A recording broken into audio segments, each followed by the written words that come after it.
afternoon all. Welcome to the online class organized by ASAP. Today we are going to deal with magnetism and electromagnetism from module 4. The session will be handled by Mr. 𝐉𝐸𝐬𝐲 𝐒𝐤𝐚, who is a lecturer in electrical and electronics engineering at Government Polytechnic College, 𝐾𝐲𝐻. He has done his BTech from St. Joseph's College of Engineering and Technology, Pala, and MTech from CET, Trivandrum. So, the students can use the option Q&A for asking questions. The session will be for 60 minutes, and the initial 40 minutes, sir will be taking class. The last 20 minutes will be for Q&A. So, welcome, sir. Thank you. Okay, sir. Over to you, sir. Fine. We can start the session. Yes, yes. Okay, thank you. Good afternoon, students. നമ്മുടെ electrical and ഇലക്ട്രോണിക്സിന്റെ basic പാർട്ടാണ് നമ്മൾ discuss ചെയ്യാൻ പോകുന്നത്. ഏകദേശം നമ്മുടെ semester 2-ലാണ് basic electrical engineering start ചെയ്യുന്നത്. അതിനകത്ത് തന്നെ ഏറ്റവും last module 4 magnetism and electromagnetism, അതിനെപ്പറ്റിയാണ് നമ്മൾ ഇന്ന് ജസ്റ്റ് ഏകദേശം ഹാഫ് മൊഡ്യൂളോളം സമയം അനുവദിക്കുന്നിടത്തോളം നമ്മൾ ശ്രദ്ധിക്കാനായിട്ട് പോകുന്നു. അപ്പൊ ഇവിടെ ശ്രദ്ധിക്കേണ്ട ഫസ്റ്റ് കാര്യം, what is magnetism and electro magnetism. ഏകദേശം 10th ക്ലാസ് വരെ അധികം ഒരുപാട് ഡെഫിനിഷൻ അറിയത്തില്ലെങ്കിൽ പോലും ഏകദേശം നമ്മൾ പ്രാക്ടിക്കലായിട്ട് ഒരുപാട് കാര്യങ്ങൾ കണ്ടറിയുന്നുണ്ട്, മനസ്സിലാക്കുന്നുണ്ട്. So magnetism basically plays a very important role in electrical and electronics engineering. കാരണം ഏകദേശം many components like relays, solenoids, inductors, chokes, loudspeaker, motor generator, transformers, electrical meters etcetera, ഈ പറയുന്ന ഇൻസ്ട്രുമെന്റ്സ് എല്ലാം തന്നെ ഏകദേശം ഈ ഒരു മാഗ്നറ്റിസം പ്രിൻസിപ്പിൾ ബേസ് ചെയ്ത് പ്രവർത്തിക്കുന്ന കുറെ ഐറ്റംസ് ഒക്കെ. അപ്പൊ നമ്മള് ഇതൊന്നും ഡീപ്പായിട്ടൊന്നും പോകത്തില്ലെങ്കിൽ പോലും ഇതിന്റെയൊക്കെ അടിസ്ഥാനമായിട്ട് വരുന്ന കുറച്ച് ഫണ്ടമെന്റൽസ് മാത്രം, ബേസിക്സ്. അതാണ് ജസ്റ്റ് നമ്മൾ ഈ പറഞ്ഞ മോഡ്യൂൾ 4 ശ്രദ്ധിക്കാനായിട്ട് പോകുന്നത്. ഈ മാഗ്നറ്റിസമായിട്ട് ബന്ധപ്പെട്ട് വരുന്ന ഡിഫറെന്റ് ടെർമിനോളജീസ്, ഇമ്പോർട്ടൻ്റ് ആയിട്ട് ചില റിലേഷൻസ്, അതുമായിട്ട് കയറി വരുന്ന ചില ഒരു സിമ്പിൾ പ്രോബ്ലം, ഇതൊക്കെ മാത്രമാണ് നമ്മൾ ഈ പറഞ്ഞ മോഡ്യൂൾ 4 ജസ്റ്റ് ശ്രദ്ധിക്കാനായിട്ട് പോകുന്നത്. മുഴുവൻ അല്ലെങ്കിൽ പോലും മാഗ്നറ്റിസമായിട്ട് ബന്ധപ്പെട്ട മെയിൻ പോർഷൻസ് നമ്മൾ ഇത് ജസ്റ്റ് ഒന്ന് ഹാൻഡിൽ ചെയ്യാൻ പോവുകയാണ്. സെക്കൻഡ് സ്ലൈഡ് മാഡം, സ്ലൈഡ് 2-ലേക്ക്. സോ ഈ ഒരു പിക്ചർ ശരിക്കും പറഞ്ഞാൽ നമ്മൾ ഏകദേശം ഒരുപാട് സ്ഥലത്ത് കണ്ടിട്ടുള്ളതാണ്. നിങ്ങളുടെ സ്കൂൾ ഡേയ്സിൽ പലപ്പോഴും ഡെമോ വർക്ക് പോലെ ടീച്ചർമാർ പ്രസന്റ് ചെയ്തിട്ടുള്ളതാണ്. ഒരു അയൺ ഫില്ലിങ്സ് പൗഡർ സ്പ്രെഡ് ചെയ്ത് വെച്ചിരിക്കുന്ന ഒരു ഹോൾസ് ഷൂ മാഗ്നറ്റിന്റെ ഒരു ഫിഗർ. ആ പാറ്റേൺസ് കാണുമ്പോൾ തന്നെ ഏകദേശം മനസ്സിലാക്കാൻ സാധിക്കും. Something is attracting, something is forming a pattern. ഈ ഒരു പ്രത്യേകത മാഗ്നറ്റിസത്തിന്റെ ഒരു പ്രീവിയസ് സ്ലൈഡ്. ഈ ഒരു പാറ്റേൺ, ഈ ഒരു അറേഞ്ച്മെന്റ്, ഇതിന്റെ കാരണമായിട്ട് വരുന്ന ഇൻവിസിബിൾ ഫോഴ്സ്, ഇവിടെയാണ് നമ്മൾ മാഗ്നറ്റിസം എന്ന് പറയുന്ന കൺസെപ്റ്റ് നമ്മൾ ഇൻട്രൊഡ്യൂസ് ചെയ്യാനായിട്ട് പോകുന്നത്. സാധാ ഗ്രാവിറ്റേഷണൽ ഫോഴ്സ് പോലെ അല്ലെങ്കിൽ ഒരു ന്യൂക്ലിയർ ഫോഴ്സ് പോലെ, നമ്മൾ മുൻ മോഡ്യൂളിൽ പഠിച്ചതുപോലെ തന്നെയുള്ള ഇലക്ട്രിക്കൽ ഫോഴ്സ് പോലെ തന്നെ ഒരു ഇൻവിസിബിൾ ഫോഴ്സ്, അത് തന്നെയാണ് മാഗ്നറ്റിസം എന്ന് പറയുന്നത്. പിന്നെ ആരോട് ചോദിക്കുന്നതിൽ നമുക്ക് കുറച്ച് മാഗ്നറ്റിക് പ്രോപ്പർട്ടീസ് കുറേയേറെ പരിചയമുണ്ട്. നമുക്കറിയാം magnetic materials will attract certain materials like iron, nickel, cobalt, etc. ഇതുപോലുള്ള മെറ്റീരിയൽസിനെ അട്രാക്ട് ചെയ്യാനുള്ള ഒരു പ്രോപ്പർട്ടി മാഗ്നറ്റിസിനുണ്ട്. പിന്നെ നമുക്കറിയാവുന്ന കുറച്ച് കാര്യങ്ങളുണ്ട്. ഒരു ഫ്രീ ആയിട്ട് ഹാങ് ചെയ്ത് വെച്ചിരിക്കുന്ന ഒരു bar magnet, north south alignment keep ചെയ്ത് ഓറിയന്റ് ആകുന്ന ഒരു പ്രത്യേകത, ഇതൊക്കെ നമ്മൾ ഒരുപാട് സ്ഥലം കേട്ടിട്ടുണ്ട്, കണ്ടിട്ടുള്ള കാര്യങ്ങളാണ്. അതുപോലെ തന്നെ ലൈക്ക് പോൾസ് അട്രാക്ട് റിപ്പൽ ചെയ്യുന്നു, അൺലൈക്ക് പോൾസ് അട്രാക്ട് ചെയ്യുന്നു. അപ്പൊ ഇതൊക്കെ നമുക്ക് അറിയാവുന്ന കുറച്ച് ബേസിക്സ് ആണ്. ഇതിനെ നമ്മൾ കുറച്ചുകൂടി ഒരു തിയററ്റിക്കൽ അപ്രോച്ച് ആണ് ഇനി നമ്മൾ മുമ്പോട്ട് കാണാനായിട്ട് പോകുന്നത്. Second slide 2. Second slide. So ഇവിടെ നമ്മൾ ഈ ഫിഗറിൽ നമ്മൾ അത്യാവശ്യം ചില എക്സാമ്പിൾസ്, കുറച്ച് പരിചയമുണ്ട്, കുറച്ച് പരിചയമില്ലാത്ത കുറച്ച് എക്സാമ്പിൾസ് ജസ്റ്റ് ഇവിടെ പ്രസന്റ് ചെയ്ത് വെച്ചിരിക്കുകയാണ്. ഒരു കറണ്ട് ക്യാരിങ് ലൂപ്പ് കൊണ്ട് ഒരു സോളിനോയിഡിന്റെ ഒരു പിക്ചർ കൊടുത്തിട്ടുണ്ട്, അഥവാ കോയിലിന്റെ ഒരു പിക്ചർ കൊടുത്തിട്ടുണ്ട്, ഒരു ബാർ മാഗ്നറ്റ്, എർത്ത്. ഇവിടെ നമ്മൾ പ്രസന്റ് ചെയ്യുന്ന കൺസെപ്റ്റ് മറ്റൊന്നുമല്ല, മാഗ്നറ്റിക് ഫീൽഡ്. നമ്മൾ നേരത്തെ പ്രീവിയസ് സ്ലൈഡ് പറഞ്ഞ പോലെ ഒരു ഇൻവിസിബിൾ ഫോഴ്സ്. ആ ഇൻവിസിബിൾ ഫോഴ്സ് നമ്മൾ ഇപ്പോൾ മുതൽ ഒരു ടെക്നിക്കൽ ടേം കൊടുക്കുകയാണ്, മാഗ്നറ്റിക് ഫീൽഡ് എന്ന് പറയുന്ന കൺസെപ്റ്റ്. മാഗ്നറ്റിക് ഫീൽഡ് മറ്റൊന്നുമല്ല, it is nothing but A confined space around the magnetic material. അത് ചിലപ്പോൾ കറണ്ട് കാര്യം ചെയ്യുന്ന ഒരു വയർ ലൂപ്പ് ആയിരിക്കാം, അല്ലെങ്കിൽ ഒരു സാധാ ബാർ മാഗ്നറ്റ് ആയിരിക്കാം, ചിലപ്പോൾ ഒരു കോമ്പസിന്റെ നീഡിലായിരിക്കും, ചിലപ്പോൾ ഏതെങ്കിലും ഒരു horseshoe magnet or ring magnet or. ഒന്നും വേണ്ട, നമ്മുടെ എർത്ത് വരെ ഇതുപോലെ ഒരു കൺഫൈൻഡ് സ്പേസിൽ മാഗ്നറ്റിക് ഫോഴ്സ് എക്സേർട്ട് ചെയ്യുകയോ അനുഭവിക്കാൻ പറ്റുന്ന ഒരു റീജിയൻ നമുക്കുണ്ട്. ഈ കൺഫൈൻഡ് സ്പേസ്, ഈ ഒരു region around the magnet, it is something be defined by the magnetic field. എവിടെയാണോ നമുക്ക് മാഗ്നറ്റിക് ഫോഴ്സ് എക്സ്പീരിയൻസ് ചെയ്യാൻ പറ്റുക, ചിലപ്പോൾ അട്രാക്ഷൻ ആയിരിക്കാം, അല്ലെങ്കിൽ റിപ്പൾഷൻ ആയിരിക്കാം, എന്ത് വേണമെങ്കിലും ആയിക്കോട്ടെ. Where we can experience this force, we name this region as magnetic field. എന്ത് വേണമെങ്കിലും ആകാം. നമ്മൾ ഇതിനെപ്പറ്റി കുറച്ചുകൂടി ഡീപ്പായിട്ട് തന്നെ കാണാൻ പോവുകയാണ്. So magnetic field is simply the region around the space around magnets. Slide 3ലേക്ക്. ഇപ്പൊ നമ്മൾ പറഞ്ഞ കൺസെപ്റ്റ് മാഗ്നറ്റിക് ഫീൽഡ്, ഞാൻ നേരത്തെ പറഞ്ഞതുപോലെ തന്നെ അതൊരു പ്രാക്ടിക്കൽ കൺസെപ്റ്റ് മാത്രമേ. നമ്മൾ ഇതിന് കുറച്ചും കൂടെ ഒരു ഗ്രാഫിക്കൽ അപ്രോച്ച്, ഒരു തിയറിറ്റിക്കൽ എക്സ്പ്ലനേഷൻ കൊടുക്കാനായിട്ട് പോവുകയാണ്. അപ്പൊ അതിനുവേണ്ടി നമ്മൾ ഇൻട്രൊഡ്യൂസ് ചെയ്യുന്ന അനദർ കൺസെപ്റ്റ് ആണ് മാഗ്നറ്റിക് ഫ്ലക്സ്. തുടക്കത്തിൽ പറയട്ടെ, ബേസിക്കലി ഫ്ലക്സ് എന്ന് പറയുന്ന കൺസെപ്റ്റ് അത് നമ്മൾ മുൻ മോഡുകളിൽ പഠിച്ച ഇലക്ട്രിക്കലിന്റെ കൺസെപ്റ്റ് ആണെങ്കിൽ പോലും ഫ്ലക്സ് എന്ന് പറയുന്ന കൺസെപ്റ്റ് ഒരു ഫിസിക്കൽ കൺസെപ്റ്റ് അല്ല. നമുക്ക് ആരെങ്കിലും തൊട്ട് കാണിക്കാനോ ചൂണ്ടിക്കാണിക്കാനോ പറഞ്ഞാൽ എടുത്ത് കാണിക്കാൻ പറ്റുന്ന ഒരു കൺസെപ്റ്റ് അല്ല മാഗ്നറ്റിക് ഫ്ലക്സ് എന്ന് പറയുന്നത്. But it is A purely theoretical concept ആണ്. മാഗ്നറ്റിക് ഫീൽഡിന്റെ പ്രസൻസ് മനസ്സിലാക്കി കൊടുക്കുക, അതിന്റെ സ്ട്രെങ്ത് മനസ്സിലാക്കി കൊടുക്കുക, കാൽക്കുലേഷൻസിന് കുറച്ചുകൂടി നമുക്ക് സഹായകരം ഉണ്ടാക്കി തീർക്കുക. ഇതിനു വേണ്ടിയിട്ടൊക്കെ നമ്മൾ ഉണ്ടാക്കിയെടുക്കുന്ന, നമ്മൾ മെനഞ്ഞു വെച്ചിരിക്കുന്ന ഒരു കൺസെപ്റ്റ്, അതാണ് മാഗ്നറ്റിക് ഫ്ലക്സ് എന്ന് പറയുന്നത്. ഈ മാഗ്നറ്റിക് ഫീൽഡിന്റെ പ്രസൻസിനെ എടുത്ത് കാണിക്കാൻ, അല്ലെങ്കിൽ പേപ്പറിൽ വരച്ച് കാണിക്കാൻ വേണ്ടി നമ്മൾ കൊണ്ടുവരുന്ന ഒരു കൺസെപ്റ്റ് മാഗ്നറ്റിക് ഫ്ലക്സ്. ഈ എന്താണ് മാഗ്നറ്റിക് ഫ്ലക്സ് എന്ന് ചോദിച്ചു കഴിഞ്ഞാൽ, മാഗ്നറ്റിക് ഫീൽഡിൽ വരുന്ന ഓരോ ഫോഴ്സിനെയും നമ്മൾ റെപ്രസെന്റ് ചെയ്യുന്നത് ഓരോ ലൈൻ ഓഫ് ഫോഴ്സ് ആണ് വിശദീകരിക്കുന്നത്. ഓരോ ലൈൻ ഓഫ് ഫോഴ്സ്, ശരിക്കും പറഞ്ഞാൽ മാഗ്നറ്റിക് ഫീൽഡ് ഒരെണ്ണമല്ല ഉള്ളത്, ഒരുപാട് ലൈൻ ഓഫ് ഫോഴ്സുകളുണ്ട്. ഈ ഒരുപാട് ലൈൻ ഓഫ് ഫോഴ്സുകൾ എല്ലാം കൂടി ചേർത്തിട്ടുണ്ട് മാഗ്നറ്റിക് ഫീൽഡ് എങ്കിൽ പോലും ഈ ഓരോ ലൈൻ ഓഫ് ഫോഴ്സിനെയും നമ്മൾ വിളിക്കുന്ന ഒരു ടെക്നിക്കൽ ടേം ആണ് മാഗ്നറ്റിക് ഫ്ലക്സ്.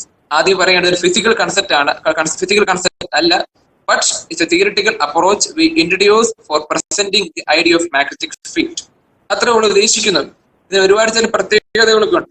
ഇപ്പോഴും ഈ മാഗ്നറ്റിക് ലൈൻസ് ഓഫ് ഫോഴ്സ് വെറുതെ അങ്ങ് പോവുകയല്ല, it form a closed group ഒക്കെയാണ് ഇപ്പോൾ അറേഞ്ച് ചെയ്ത് വരുന്നത്. They do not intersect, they terminate and emanate from a surface normally. അങ്ങനെയൊക്കെ ചില പ്രത്യേകതകളൊക്കെ കൊണ്ട് അത്തരം ഡീറ്റെയിൽ ആയിട്ട് പോയില്ലെങ്കിൽ പോലും ഇത്രമാത്രം മനസ്സിലാക്കാൻ ശ്രമിക്കുക. ഇത് represents a line of force. ഈ ലൈൻ ഓഫ് ഫോഴ്സ് നമ്മൾ കൊടുക്കുന്ന ടെക്നിക്കൽ ടേം ആണ് മാഗ്നറ്റിക് ഫ്ലക്സ്. പിന്നെ അറിഞ്ഞിരിക്കേണ്ട പ്രധാന രണ്ട് കാര്യം, it is usually denoted by the letter phi and is represent and is given by the unit weber, WEBR. ഈ വെബർ എന്ന് പറയുന്ന യൂണിറ്റ് ആണ് മാഗ്നറ്റിക് ഫ്ലക്സിനുള്ളത്. ഈ രണ്ട് കാര്യം പ്രത്യേകം ശ്രദ്ധിച്ചു വെക്കുക. അപ്പൊ ഓരോ ലൈൻ ഓഫ് ഫോഴ്സിന് നമ്മൾ വെബർ എന്ന രീതിയിൽ നമ്മൾ ഇനി ഉപയോഗിക്കേണ്ടി പോകുന്ന ഒരു കൺസെപ്റ്റ് ആണ്. സ്ലൈഡ് 5ലേക്ക് കിടക്കാം. സ്ലൈഡ് 5. ഇനി നമ്മൾ ശ്രദ്ധിക്കാൻ പോകുന്നത് ലോസ് ഓഫ് മാഗ്നറ്റിക് ഫോഴ്സ് ആണ്. ഈ ഫോഴ്സ് ഇക്വേഷൻസ് ഏകദേശം ഒന്ന് കണ്ട് മനസ്സിലാക്കി വരുമ്പോൾ ഇതിന് നല്ലൊരു സാമ്യം നമുക്ക് മുൻ മോഡിൽ കാണാനായിട്ട് പറ്റും. മറ്റൊന്നുമല്ല, നമ്മൾ ഫസ്റ്റ് മോഡിൽ പഠിക്കുമ്പോൾ ഇലക്ട്രിക് ചാർജസിന്റെ മോഡിൽ നമ്മൾ പരിചയപ്പെടുമ്പോൾ അവിടെ നമ്മൾ കാണുന്ന ഫസ്റ്റ് ലോസും ഏകദേശം ഇതേപോലെ തന്നെ നല്ല സാമ്യമുണ്ട്. Coulombs law of electric charges. അതേ കൺസെപ്റ്റ് വലിയ വ്യത്യാസങ്ങളൊന്നും കൂടാതെ തന്നെ നമ്മളുടെ മാഗ്നറ്റിക് കൺസെപ്റ്റിൽ കൊണ്ട് ഇൻട്രൊഡ്യൂസ് ചെയ്യാൻ പോവുകയാണ്. ഇത് തന്നെയാണ് coulombs law of magnetic force. ഒരു ഫ്രഞ്ച് സയന്റിസ്റ്റ് ആയിരുന്നു. മാഗ്നറ്റിക് പോൾസ് തമ്മിൽ എക്സേർട്ട് ചെയ്യുന്ന ഫോഴ്സിന്റെ സ്ട്രെങ്ത് അഥവാ തീവ്രത അളന്നെടുക്കുകയും അതിന്റെ പ്രത്യേകത വിശദീകരിക്കുകയും ചെയ്യുന്ന രണ്ട് പ്രധാനപ്പെട്ട ലോസ് ആണ് ഈ നമ്മൾ ജസ്റ്റ് കാണാനായിട്ട് പോകുന്ന coulombs law of magnetic force. അതിനു മുമ്പായിട്ട് ജസ്റ്റ് ഒരു ഇൻട്രൊഡ്യൂസ് ചെയ്യാണ്ട് ജസ്റ്റ് ഗ്രാഫിക്സ് ഒരു പിക്ചർ നോക്കി കഴിഞ്ഞാൽ രണ്ട് മാഗ്നറ്റിക് പോൾസ് ഐസൊലേറ്റ് ചെയ്ത രണ്ട് മാഗ്നറ്റിക് പോൾസ് M1 M2 രണ്ട് പോൾസ് ആണ്. രണ്ട് പോൾസ് അവിടെ പ്ലേസ് ചെയ്ത് വെച്ചിട്ടുണ്ട്. And we are keeping a distance small d between these two poles. ഇത് രണ്ടുമാണ് നമുക്ക് എടുത്തു കാണിക്കാൻ പറ്റുന്ന രണ്ട് parameters, distance d to magnetic poles M1 and M2. ഈ മാഗ്നറ്റിക് പോൾസിന്റെ ഇടയ്ക്കുള്ള ഫോഴ്സിന്റെ നേച്ചർ ഇതാണ് ഫസ്റ്റ് ലോ വിശദീകരിക്കുന്നത്. What is the nature of force acting between these two poles? അപ്പൊ അത് പ്രത്യേകം പറയുന്നുണ്ട്. Law 1, like poles will repel each other while unlike poles attract each other. ഇത് വലിയ ബുദ്ധിമുട്ടുള്ള എങ്കിൽ പോലും കൂളംസ് ലോ ഓഫ് മാഗ്നറ്റിക് ഫോഴ്സിന്റെ ഫസ്റ്റ് ലോ എന്ന പേരിൽ നമ്മൾ എടുത്ത് പ്രസന്റ് ചെയ്യുന്ന ഫസ്റ്റ് ലോ ഇത് തന്നെയാണ്. ഇനി സെക്കൻഡ് ലോ ഈ ഇപ്പൊ പറഞ്ഞ അല്ലെങ്കിൽ ഇപ്പോൾ നമ്മൾ വിശദീകരിച്ച ഫോഴ്സിന്റെ മാഗ്നിറ്റ്യൂഡ് എത്രയെന്ന് അളന്ന് കാണിക്കുന്ന ഒരു ഇക്വേഷൻ അത് ഡെവലപ്പ് ചെയ്യുക എന്നുള്ളതാണ് സെക്കൻഡ് ലോയുടെ പ്രത്യേകത. അത് പറയുന്നത് ഇത്രയേ ഉള്ളൂ. The force acting between these two poles is directly proportional to the strength of the magnetic poles but inversely proportional to square of distance between them. ഏകദേശം ഇപ്പൊ കേട്ടപ്പോൾ തന്നെ ഈ ലോയുടെ പ്രത്യേകത നമുക്ക് മനസ്സിലാക്കി കാണും. നമ്മൾ മുന്നേ പഠിച്ച ഇലക്ട്രിക് ചാർജസ് പഠിച്ച കൂളംസ് ലോയുടെ ഏകദേശം നല്ല സാമ്യമുണ്ട്. അപ്പൊ ഈ കൺസെപ്റ്റ് വെച്ചുകൊണ്ട് നമ്മൾ ഇനി ഈ പറയുന്ന ലോയുടെ മാത്തമാറ്റിക്കൽ ഇക്വേഷനിൽ പോകാനായിട്ട് പോവുകയാണ്. അടുത്ത സ്ലൈഡിൽ അടുത്ത സ്ലൈഡിൽ ഇപ്പൊ നമ്മൾ ജസ്റ്റ് പറഞ്ഞു നിർത്തിയ സെക്കൻഡ് ലോയുടെ മാത്തമാറ്റിക്കൽ ഇക്വേഷൻ നമ്മൾ നേരത്തെ പറഞ്ഞു. 2 പോൾസ് M1 ആൻഡ് M2. ഈ 2 പോൾസിന്റെയും സ്ട്രെങ്തിനോട് ഈ ഫോഴ്സ് ഡയറക്റ്റ് പ്രൊപ്പോർഷൻ ആയിരിക്കും. ഫോഴ്സിന്റെ സ്ട്രെങ്ത് കൂടുന്നു, ഫോഴ്സിന്റെ അളവും കൂടും.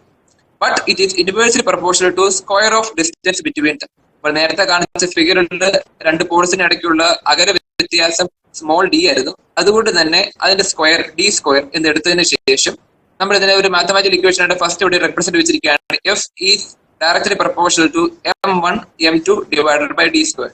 Product of M1 M2 divided by square of distance D.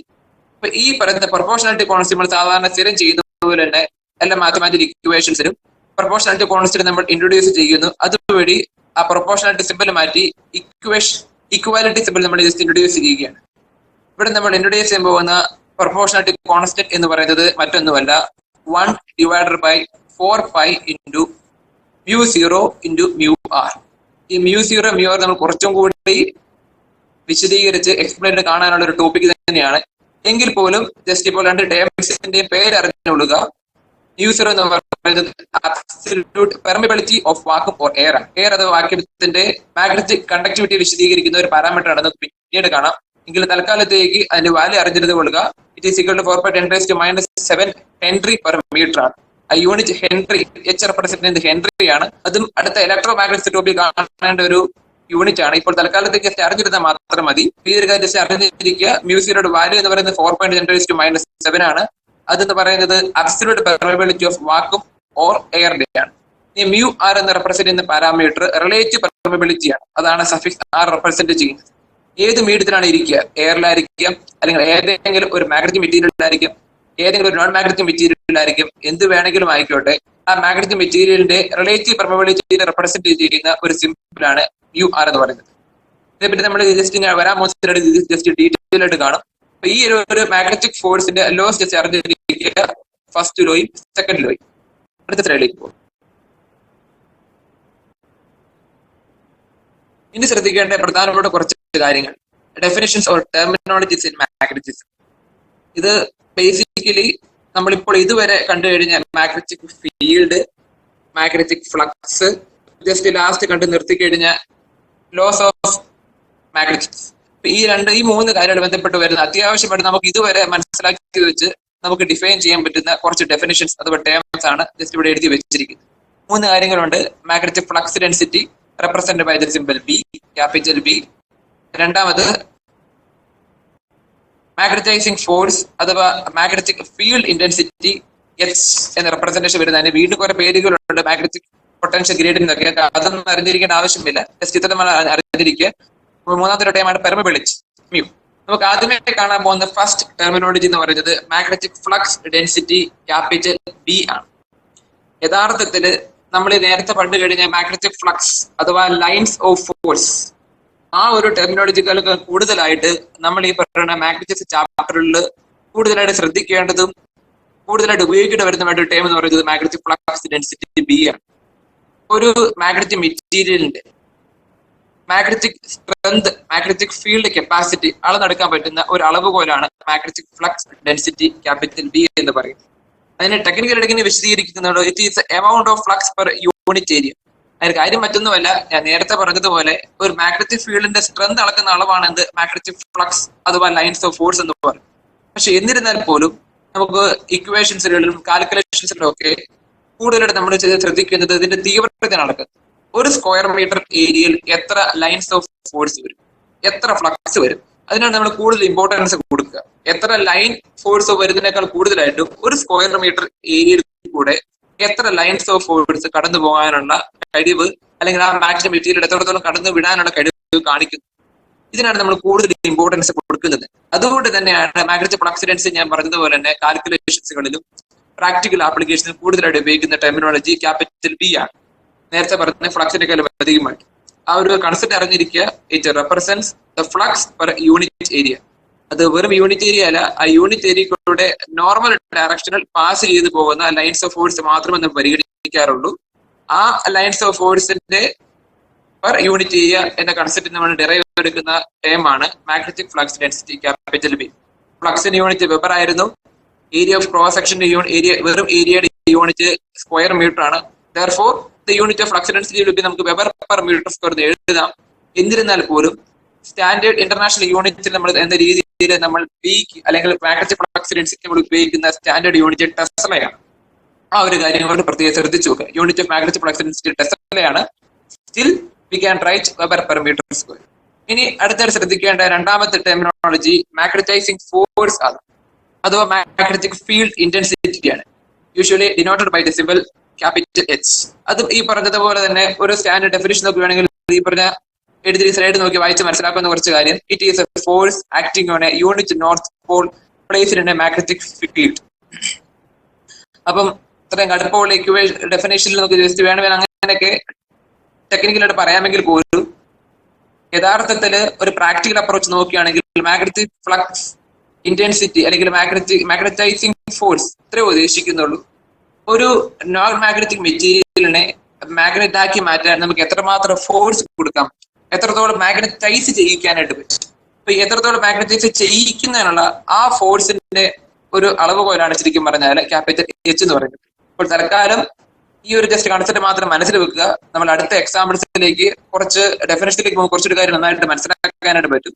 Just ഈ ഒരു കാര്യം അറിഞ്ഞിരിക്കുക. ഈ ഒരു ടെക്നിക്കൽ ഡെഫിനേഷൻ ജസ്റ്റ് മനസ്സിലാക്കി വെക്കുക. അത്രത്തോളമായി നമ്മൾ ഈ പറഞ്ഞ മാഗ്നറ്റൈസിംഗ് ഫോഴ്സിനെ പറ്റി ഉദ്ദേശിക്കുന്നുണ്ട്. ആ റിവേഴ്സ് ശ്രദ്ധിച്ചു വെക്കുക. Capital H is equal to m×1 divided by 4π/μ0 d². യൂണിറ്റും ന്യൂട്ടൺ പെർ വെബർ ആണ്. ജസ്റ്റ് അറിഞ്ഞിരിക്കുക. പിന്നെ ഒരു യൂണിറ്റ് കൂടെ നമ്മൾ ഇനി വരാൻ പോകുന്ന സ്ലൈഡിൽ കാണാനായിട്ട് പോവുകയാണ്, ആംപിയർ ടേൺസ് പെർ മീറ്റർ. ആ യൂണിറ്റ് പിന്നീട് ആവശ്യം വരും. എങ്കിലും ഈ രണ്ട് യൂണിറ്റ് മനസ്സിൽ വെച്ചിട്ട് മാത്രം തൽക്കാലത്തേക്ക് ഇരിക്കുക. അടുത്ത സ്ലൈഡിൽ നമുക്ക് ഇതിന്റെ ആവശ്യം അല്ലെങ്കിൽ ഒരു പ്രോബ്ലം ചെയ്ത് കഴിയുമ്പോൾ കുറയ്ക്കപ്പെടുത്താൻ കിട്ടിക്കോളും. Last concept പെർമിബിലിറ്റിയാണ്. മ്യൂ എന്ന ഡിനോഷൻ എന്ന ലെറ്റർ നമ്മൾ ഡിനോട്ട് ചെയ്യുന്ന കൺസെപ്റ്റ് ആണ് പെർമിബിലിറ്റി. അതിന്റെ ഡെഫിനിഷൻ ഇവിടെ കൊടുത്തു വെച്ചിട്ടുണ്ട്. The property of a substance due to which allows more magnetic lines of force to pass through is called permeability. ഒന്നുമല്ല, ഒരു മാഗ്നറ്റിക് മെറ്റീരിയലിൽ കൂടി എത്രത്തോളം മാഗ്നറ്റിക് ലൈൻസ് ഓഫ് ഫോഴ്സിൽ കടത്തിവിടാനുള്ള അതിന്റെ പെർമിഷൻ അത്ര ഉദ്ദേശിക്കുന്നുള്ളൂ. എത്രമാത്രം ഒരു മാഗ്നറ്റിക് മെറ്റീരിയല് മാഗ്നറ്റൈസിംഗ് മാഗ്നറ്റിക് ഫീൽഡിനെ കടത്തിവിടാൻ അനുവദിക്കുന്നുണ്ട് എന്ന ഒരു അളവ് പോലാണ് ശരിക്കും പറഞ്ഞ പെർമിബിലിറ്റി എന്ന വാക്കുകൾ നമ്മൾ എടുത്ത് കാണിക്കുന്നത്. ഒരു സബ്സ്റ്റൻസ് എത്രത്തോളം മാഗ്നറ്റിക് ഫ്ലക്സ് ലൈൻസിനെ എത്രത്തോളം ലൈൻസ് ഓഫ് ഫോഴ്സിനെ അലോ ചെയ്യും, കടന്നു പോകാനായിട്ട് അനുവദിക്കും. ഇതിനു വേണ്ടി നമ്മൾ ഉപയോഗിക്കുന്ന ടേംസ് ആണ് പെർമിബിലിറ്റി, ക്യാപിറ്റൽ മ്യൂ എന്ന് പറയുന്നത്. Magnetic field can be easily establish. ഇപ്പൊ ഉദാഹരണം പറയുകയാണെങ്കിൽ പെർമിബിലിറ്റി കൂടുതലുള്ള മെറ്റീരിയൽ ആണെന്നുണ്ടെങ്കിൽ അതിനർത്ഥം മറ്റൊന്നുമല്ല, ആ മെറ്റീരിയൽ കൂടി കൂടുതൽ ലൈൻസ് ഓഫ് ഫോഴ്സ് കടന്നു പോകും, കൂടുതൽ മാഗ്നറ്റിക് ഫീൽഡിലുള്ള സാന്നിധ്യം എവിടെയാണ്. അതേസമയം പെർമിബിലിറ്റി കുറവാണെങ്കിൽ നേരത്തെ പറഞ്ഞ just opposite concept, lines of force വളരെ കുറഞ്ഞ കടന്നു പോകത്തേ ഉള്ളൂ. നമ്മളിത് ജസ്റ്റ് അടുത്ത സ്ലൈഡ് മുമ്പോട്ട് കാണാനായിട്ട് പോവുകയാണ്. നെക്സ്റ്റ് സ്ലൈഡിലേക്ക്.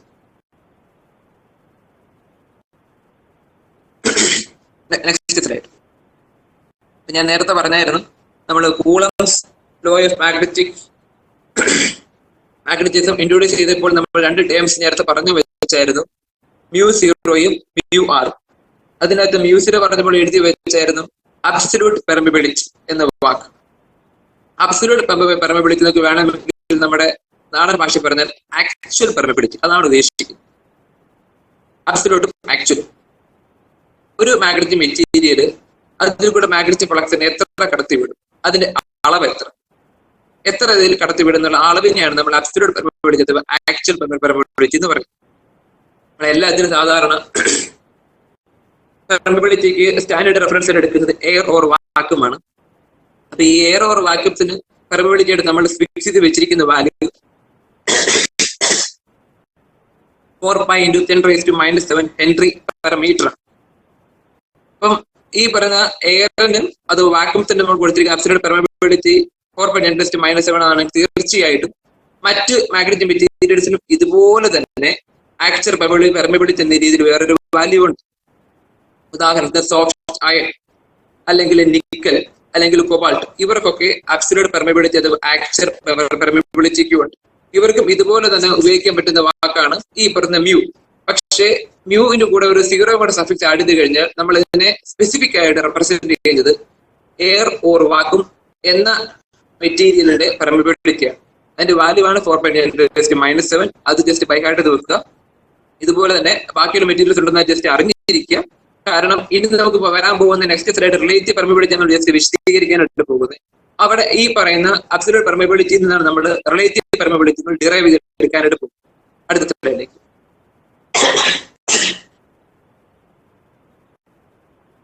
Next slide. Okay, relative permeability. ഇപ്പൊ ഞാൻ നേരത്തെ പറഞ്ഞായിരുന്നു അബ്സല്യൂട്ട് പെർമിബിലിറ്റി നമ്മൾ ഡിറൈവ് ചെയ്തെടുക്കുന്ന ഒരു കൺസെപ്റ്റ് ആണ് റിലേറ്റീവ് പെർമിബിലിറ്റി എന്ന് പറയുന്നത്. ബേസിക്കലി റിലേറ്റീവ് പെർമിബിലിറ്റി എന്ന് പറയുന്നത് ഒരു മെറ്റീരിയലിന്റെ മാഗ്നറ്റിക് ലൈൻസ് ഓഫ് ഫോഴ്സിനെ കടത്തിവിടാനുള്ള പെർമിഷിംഗ് കപ്പാസിറ്റി അത് ഇതിനാണ് വിശദീകരിക്കുന്നത്. എന്നിരുന്നാൽ പോലും ആ വാക്ക് നമ്മൾ ഉദ്ദേശിച്ച് ശ്രദ്ധിച്ചു നോക്കുക. റിലേറ്റീവ് എന്ന കൺസെപ്റ്റ്. റിലേറ്റീവ് എന്ന് വെച്ചാൽ ആരെയോ റിലേറ്റ് ചെയ്യും, ആരെയോ കമ്പയർ ചെയ്താണ് നമ്മൾ ഈ പറയുന്ന മാഗ്നിറ്റ്യൂഡിന് എടുത്ത് കാണിക്കുന്നത്. ഇവിടെ കമ്പയർ ചെയ്യുന്നത് വേറെ ആരെയല്ല, നമ്മൾ നേരത്തെ പഠിച്ചു വെച്ചാൽ അല്ലെങ്കിൽ നേരത്തെ ശ്രദ്ധിച്ചു കഴിഞ്ഞാൽ എയർ ഓർ വാക്ക്, ഒരു എയർ കൂടെ അല്ലെങ്കിൽ ഒരു വാക്യത്തിൽ കൂടെ എത്രത്തോളം കണ്ടക്ട് ചെയ്യുന്നുള്ള ഒരു വാല്യൂ നമ്മൾ ജസ്റ്റ് ശ്രദ്ധിച്ചു കഴിഞ്ഞാൽ 4.10⁻⁻⁷ അത് നമ്മൾ എയറിന് കൊടുത്തിരിക്കുന്ന ഒരു സ്റ്റാൻഡേർഡ് വാല്യൂ ആണ്. അത് അവിടെ നിൽക്കട്ടെ. ഈ എയറിനെ അപേക്ഷിച്ച് ഒരു സോഫ്റ്റ് അയൺ എത്രത്തോളം മാഗ്നറ്റിക് മെറ്റീരിയൽസിൽ കടത്തി വിടും, എത്രത്തോളം കമ്പയർഡ് ടു എയർ. ഈ ഒരു കൺസെപ്റ്റ് ആണ് റിലേറ്റീവ് പെർമിബിലിറ്റി പറയുന്നത്. Compared to air, what is the allowing parameter, what is the permitting parameter of iron or cobalt? ഈ അളവ് തന്നെയാണ് നമ്മൾ റിലേറ്റീവ് പെർമിബിലിറ്റി എന്ന് പറയുന്നത്. അപ്പൊ തീർച്ചയായിട്ടും എന്തായിരിക്കും relative permeability equation? Actual permeability of our material divided by actual permeability of air or vacuum. അതാണ് മ്യൂ ഡിവൈഡഡ് ബൈ മ്യൂ0 എന്നുള്ള ഇക്വേഷൻ നമ്മൾ മ്യൂ ആറിന്റെ ഒരു റിലേഷൻ കണ്ടുപിടിച്ചിരിക്കുന്നത്. സോ റിലേറ്റീവ് പെർമിബിലിറ്റി എന്ന് പറയുന്നത് മറ്റൊന്നുമല്ല, mathematically it is ratio of actual permeability of a material to the actual permeability of free space or vacuum. അപ്പൊ തന്നെ ഏകദേശം അടുത്തൊരു ക്വസ്റ്റ്യൻ വേണമെങ്കിൽ ചോദിക്കാന്നുള്ളൂ, what is relative permeability of air or vacuum. അപ്പൊ തീർച്ചയായിട്ടും µr എന്ന് പറയാൻ പറ്റും. µ0 ഡിവൈഡ് ബൈ µ0 = 1 ആയിരിക്കും relative permeability of air or vacuum. അങ്ങനെയാണെങ്കിൽ soft and has relative permeability of 8000 ഇവിടെ എഴുതി വെച്ചിട്ടുണ്ട്. അതിനർത്ഥം എന്തുവാണ്? Soft and is having and relate soft is having a permeability of 8000 times compared to what vacuum. വാക്വത്തെ അപേക്ഷിച്ച് 8000 മടങ്ങ് pass ചെയ്യാനുള്ള കപ്പാസിറ്റി ആര് കൊടുക്കും? സോഫ്റ്റ് എയർ കൊടുക്കുന്നുണ്ട് ഉദ്ദേശിക്കുന്നത്. അല്ലാതെ സോഫ്റ്റ് എയറിന്റെ ആക്ച്വൽ പെർമിബിലിറ്റി ഉദ്ദേശിക്കുന്നത് relative to vacuum compared to air. Soft air has 8000 times the capacity to pass or to allow magnetic lines of force, magnetic field. ഇതാണ് നമ്മൾ റിലേറ്റീവ് പെർമിബിലിറ്റി എന്ന കൺസെപ്റ്റിനോട് ഉദ്ദേശിക്കുന്നത്. അടുത്ത സ്ലൈഡിലേക്ക്.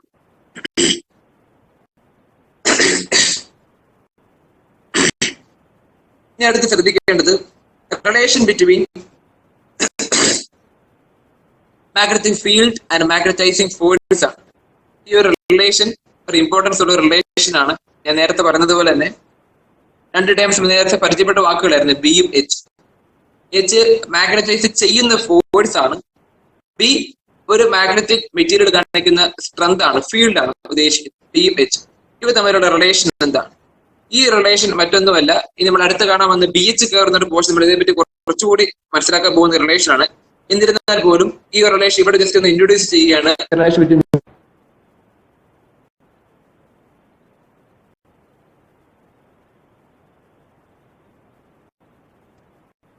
മാഗ്നറ്റൈസിംഗ് ഫോഴ്സിന്റെ സ്ട്രെങ്ത് കൂടുന്നതോടെ ഇൻക്രീസ് ചെയ്യുമ്പോൾ അതോടൊപ്പം തന്നെ മാഗ്നറ്റിക് ഫീൽഡിന്റെ അളവ് കൂടിക്കൊണ്ടിരിക്കും. അതായത് മാഗ്നറ്റിക് ഫീൽഡ് ഫീൽഡ് അല്ല, magnetic flux density B is directly proportional to magnetising force H.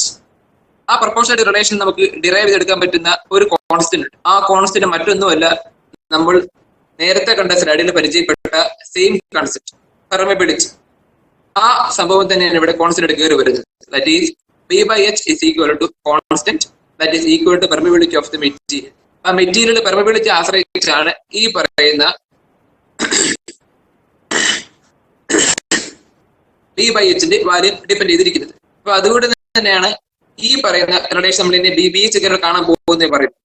പിന്നെ ഇത് ശ്രദ്ധിക്കേണ്ടത് എന്താണെന്ന് വെച്ച് കഴിഞ്ഞാല് ഈ ഒരു റിലേഷൻ B അല്ലെങ്കിൽ ഒരു മെറ്റീരിയൽ H നമുക്ക് അറിയാമെങ്കിൽ തീർച്ചയായും മ്യൂ കണ്ടുപിടിക്കാൻ പറ്റും. അല്ലെങ്കിൽ ഒരു മെറ്റീരിയൽ മ്യൂ അറിയാമെങ്കിൽ തീർച്ചയായിട്ടും PO HO കറസ്പോണ്ടിങ് ആയിട്ടുള്ള ഇക്വേഷൻസ് കണ്ടുപിടിക്കേണ്ട ആവശ്യം നമുക്ക് വരുത്തും. ഒരു പ്രോബ്ലം ചെയ്യുമ്പോൾ ഏകദേശം കുറച്ച് ക്ലിയർ ആയിക്കോളും. ഈ റിലേഷൻ മാത്രം ജസ്റ്റ് മനസ്സിലേക്ക് വെച്ച് വെക്കുക. B/H is equal to permeability of the material which is equal to constant. അടുത്ത ശ്രേണിയിലേക്ക് ഞാൻ നേരത്തെ പറഞ്ഞതുപോലെ തന്നെ BH റിലേഷൻ കുറച്ചും കൂടി എക്സ്പ്ലെയിൻ ചെയ്തു വരുന്ന ഒരു കൺസെപ്റ്റ് ആണ് BH കർവ് ഉദ്ദേശിക്കുന്നത്. ഈ BH കർവ് കൂടുതലായിട്ടും നമ്മൾ ഇലക്ട്രിക്കൽ മെഷീൻസ് ഡിസൈൻ ചെയ്യുന്ന സമയത്തൊക്കെ ആവശ്യമായിട്ട് വരുന്ന ഒരു ടോപ്പിക്കാണ്. കാരണം ഇലക്ട്രിക്കൽ മെഷീൻസിൽ നമ്മൾ ഇലക്ട്രോ മെക്കാനിക്കൽ എനർജി ട്രാൻസ്ഫോർമേഷൻ സംഭവിക്കുന്ന ചില ഡിസൈൻ ആപ്ലിക്കേഷൻസ് ഒക്കെയാണ്. അവിടെ ഏറ്റവും കൂടുതലായിട്ട് മാഗ്നറ്റിസം അല്ലെങ്കിൽ മാഗ്നറ്റിക് ഫീൽഡ് കപ്ലിംഗ് ഏജന്റായിട്ട് ഉപയോഗിക്കുന്ന ഒരു കൺസെപ്റ്റ് ആണ് അവിടെ ശരിക്കും പറയുന്നത്. അപ്പൊ ആ സമയത്തൊക്കെ നമ്മൾ ഉപയോഗിക്കുന്നത് മാഗ്നറ്റിക് മെറ്റീരിയൽ തന്നെ ഒരു സ്പെസിഫിക് ആയിട്ടുള്ള ഡിസൈൻ അപ്രോച്ചോടെ ആവശ്യമാണ്. സ്യൂട്ടബിൾ മാഗ്നറ്റിക് മെറ്റീരിയൽ ചൂസ് ചെയ്തില്ലെന്നുണ്ടെങ്കിൽ നമ്മൾ ഉദ്ദേശിക്കുന്ന പെർഫോമൻസ് മെഷീൻസ് നമുക്ക് ഒരിക്കലും ആഗ്രഹിക്കാൻ പറ്റത്തില്ല. പെർമനന്റ് മാഗ്നറ്റ് ഉപയോഗിക്കുന്ന മെഷീൻസ് ഉണ്ട്, ടെമ്പററി മാഗ്നറ്റ്സ് ഉപയോഗിക്കുന്ന മെഷീൻസ് ഉണ്ട്, ഇലക്ട്രോ മാഗ്നറ്റ്സ് ഉപയോഗിക്കുന്ന മെഷീൻസ് ഒക്കെ ഉണ്ട്. അവിടെയൊക്കെ ഉപയോഗിക്കുന്ന മാഗ്നറ്റിക് മെറ്റീരിയലിന്റെ പ്രോപ്പർട്ടി നേച്ചർ ഒക്കെ വളരെ ക്രിട്ടിക്കലാണ് അവരുടെ ഡിസൈനിങ്. അപ്പൊ അവിടെയൊക്കെ നമുക്ക് ആവശ്യമായിട്ട് വരുന്ന ഒരു കൺസെപ്റ്റ് ആണ് BH കർവ്. ഇതൊരു മെറ്റീരിയലിന്റെ നേച്ചർ, ഒരു മെറ്റീരിയലിന്റെ പെർമിബിലിറ്റി ഒക്കെ മനസ്സിലാക്കാൻ നമ്മൾ എളുപ്പത്തിൽ സഹായിക്കുന്ന ഒരു പ്രോപ്പർട്ടിയാണ്, ക്യാരക്ടറിസ്റ്റിക്സ് ആണ്. ഒരു ക്യാരക്ടറിസ്റ്റിക്സ് കർവ് ആണ്. അപ്പോൾ ക്യാരക്ടറിസ്റ്റിക് കർവ് ആയതുകൊണ്ട് തന്നെ this curve plots the relation between B and H.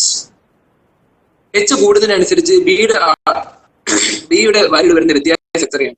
കൂട്ടുകയാണ്, കുറയുകയാണ്, അതോ കോൺസ്റ്റന്റ് ആയിട്ട് നിൽക്കുകയാണ്? ഇതൊക്കെ വിശദീകരിച്ചിരുന്ന ഒരു ക്യാരക്ടറിസ്റ്റിക് കർവ് ആണ് BH കർവ് ഉദ്ദേശിക്കുന്നത്. ഏത് മെറ്റീരിയൽ ആകാം, സോഫ്റ്റ് അയൺ ആകാം, നിക്കൽ മെറ്റീരിയൽ ആകാം, ഏതെങ്കിലും മാഗ്നറ്റിക് മെറ്റീരിയൽ കാസ്റ്റ് അയൺ ആകാം. ഡിഫറെന്റ് മെറ്റീരിയൽസിന്റെ ഡിഫറെന്റ് BH കർവ്സ് ആണ്. ഒരുപാട് വ്യത്യാസം തന്നെ പറഞ്ഞു വരുന്നത്. ഏകദേശം പാറ്റേൺ ഇതുപോലെ ആണെങ്കിലും അവയുടെ അളവിൽ വ്യത്യാസം ഉണ്ടാവും. H കൂടുന്നതനുസരിച്ച് ചിലപ്പോൾ B ഒരുപാട് കൂടാം, ഒരുപാട് കുറയാം. ഒരു ടിപ്പിക്കൽ മെറ്റീരിയലിന്റെ BH കർവ് കാണിച്ചു വെച്ചിരിക്കുന്നത് ഈ BH കർവ് നമുക്കറിയാം ഒരു സ്ട്രെയിറ്റ് ലൈൻ പോർഷൻ അല്ല, നോൺ ലീനിയർ അപ്രോച്ച് ആണ് ഈ പറഞ്ഞ BH കർവ് കാണാനായിട്ട് സാധിക്കുന്നത്. ആദ്യമേ OA എന്ന് പറയുന്ന റീജിയൻ ഒരു നോൺ ലീനിയർ സോൺ ആണ്, ഇനീഷ്യൽ പാർട്ടാണ്. അവിടെ സ്ട്രെയിറ്റ് ലൈൻ അപ്രോച്ച്, അതിനർത്ഥം H ഉം B യും ഡയറക്ട്ലി പ്രൊപ്പോർഷണൽ അല്ല. അതിനുശേഷം വരുന്ന next region A to C ഏകദേശം നമുക്ക് പറയാം ഓൾമോസ്റ്റ് ലീനിയർ സോൺ ആണ്. That means H increases, automatically B also increases. അതായത് മെറ്റീരിയലിനെ മാഗ്നറ്റൈസ് ചെയ്യാനുള്ള മാഗ്നറ്റൈസിങ് ഫോഴ്സിന്റെ അളവ് നമ്മൾ കൂടുന്നിടത്തോളം ബിയുടെ അളവും കൂടിക്കൊണ്ടിരിക്കും.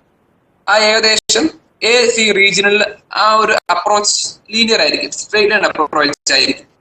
അതേസമയം അതിനുശേഷം വരുന്ന സാച്ചുറേഷൻ സോൺ ഉണ്ട്, അവിടെ നമ്മൾ കാണാനായിട്ട് സാധിക്കും ഏകദേശം ലീനിയർ അപ്രോച്ച് ഒക്കെ മാറി ബിയും H തമ്മിലൊരു കോൺസ്റ്റന്റ് ലൈൻ റിലേഷൻഷിപ്പ് ആണ്. എന്ന് വെച്ച് കഴിഞ്ഞാൽ H എത്രത്തോളം ആളുകൾ കൂട്ടാൻ ശ്രമിച്ചാലും ബിയുടെ ഒരു വ്യത്യാസം കാണാനായിട്ട് സാധിക്കുന്നു. ഇനി ഒരു മെറ്റീരിയലിനെ മാഗ്നറ്റൈസ് ചെയ്തതിന്റെ പരിമിതിയുണ്ട്, അതാണ് ഇവിടെ എടുത്ത് കാണിക്കുന്നത്. നമുക്ക് മാഗ്നറ്റൈസിങ് ഫോഴ്സ് വേണമെങ്കിൽ, മാഗ്നറ്റൈസിങ് സ്ട്രെങ്ത് ഒരുപാട് വേണമെങ്കിൽ നമ്മൾ കൊടുക്കുന്ന എക്സ്റ്റേണൽ ഇൻപുട്ട് കൂടുതൽ അപ്ലൈ ചെയ്ത് മാഗ്നറ്റൈസിങ് ഫോഴ്സിന്റെ അളവ് നമുക്ക് വേണമെങ്കിൽ കൂട്ടി വെക്കാം. പക്ഷെ എത്ര അളവുകൾ കൂട്ടിയെന്ന് പറഞ്ഞാലും ഒരു മെറ്റീരിയൽ മാഗ്നറ്റായി മാറിക്കഴിഞ്ഞാൽ, പൂർണ്ണമായിട്ട് മാറിക്കഴിഞ്ഞാൽ അതിനപ്പുറത്തേക്കുള്ള ഒരു അളവ് നമുക്ക് പ്രതീക്ഷിക്കാൻ പറ്റത്തില്ല. It is fully concentrated, it has become A fully aligned magnetic material. അപ്പൊ അവിടെ മുതൽ ഓട്ടോമാറ്റിക് ആയിട്ട് എന്ത് പറ്റും, നമ്മുടെ ഈ പറയുന്ന BH കർവിന്റെ പോർഷൻ സാച്ചുറേഷൻ സോണിലേക്ക് എത്തിക്കഴിഞ്ഞു. അവിടെ തൊട്ട് ലീനിയർ എന്ന് പറയുന്ന അപ്രോച്ച് മാറും, നോൺ ലീനിയർ അപ്രോച്ചിലേക്ക് മാറും, സാച്ചുറേഷൻ സോണിലേക്ക് മാറുകയാണ്. അവിടെ കൂടെ നമ്മുടെ BH കർവിന് ആരും അവസാനിക്കുകയും ചെയ്യും, മുമ്പോട്ട് പോകുന്നില്ല. കാരണം എത്രത്തോളം സ്ട്രെങ്ത് കൂട്ടാൻ ശ്രമിച്ചു കഴിഞ്ഞാലും ഓട്ടോമാറ്റിക് ആയിട്ട് ആ സോണിന്റെ കപ്പാസിറ്റി അവിടെ നിൽക്കുകയാണ് ചെയ്യും. പിന്നെ ഇതിന്റെ ആവശ്യം നേരത്തെ പറഞ്ഞത് it is commonly or widely used for designing magnetic circuits for various applications. Magnetic circuits നമ്മൾ ഇനി കാണും എവിടെയാണെന്നുള്ളത്, എന്താണ് ഉദ്ദേശിക്കുന്നത് മനസ്സിലാക്കാൻ ശ്രമിക്കുക. എങ്കിലും മെഷീൻ ആപ്ലിക്കേഷനുകൾ, എനർജി മീറ്റേഴ്സ്, ഡിസൈനിങ്ങിലൊക്കെ നമുക്ക് ഒരുപാട് ആവശ്യം വരുന്ന ഒരു കൺസെപ്റ്റാണ് BHK. ഒരു മെറ്റീരിയൽ പ്രത്യേകത എടുത്ത് കാണിക്കുന്നു. ഒരു സാമ്പിൾ കാണിച്ചപ്പോൾ നിങ്ങൾക്ക് കാര്യം മനസ്സിലായിക്കോളും. നെക്സ്റ്റ് സ്ലൈഡിൽ നെക്സ്റ്റ്.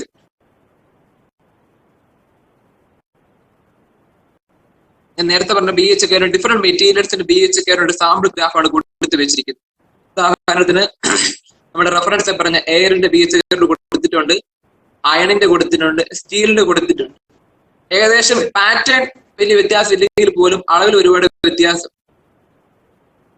ഏകദേശം ഈ പറഞ്ഞ ഗ്രാഫ് കാണുമ്പോൾ മനസ്സിലാക്കാനായിട്ട് പറ്റും. എയറിൽ നമുക്ക് ഈ പറയുന്ന വേരിയേഷൻ ബി ഏകദേശം വളരെ ഫീബിൾ ക്വാണ്ടിറ്റിയാണ്, വളരെ ചെറിയൊരു നെഗ്ലിജിബിൾ വാല്യൂ ആണ്. അതേസമയം അയണും സ്റ്റീലും ഒക്കെ ഒരു മാഗ്നറ്റിക് മെറ്റീരിയൽ ആണെന്നതുകൊണ്ട് തന്നെ നന്നായി മാഗ്നറ്റൈസ് ചെയ്യാനുള്ള ഒരു പ്രത്യേകത അവർക്ക് രണ്ടുപേർക്കും. അതുകൊണ്ട് തന്നെ അവരുടെ BHK അതിന്റെ വ്യത്യാസം കാണാനായിട്ട് സാധിക്കുകയും ചെയ്യും.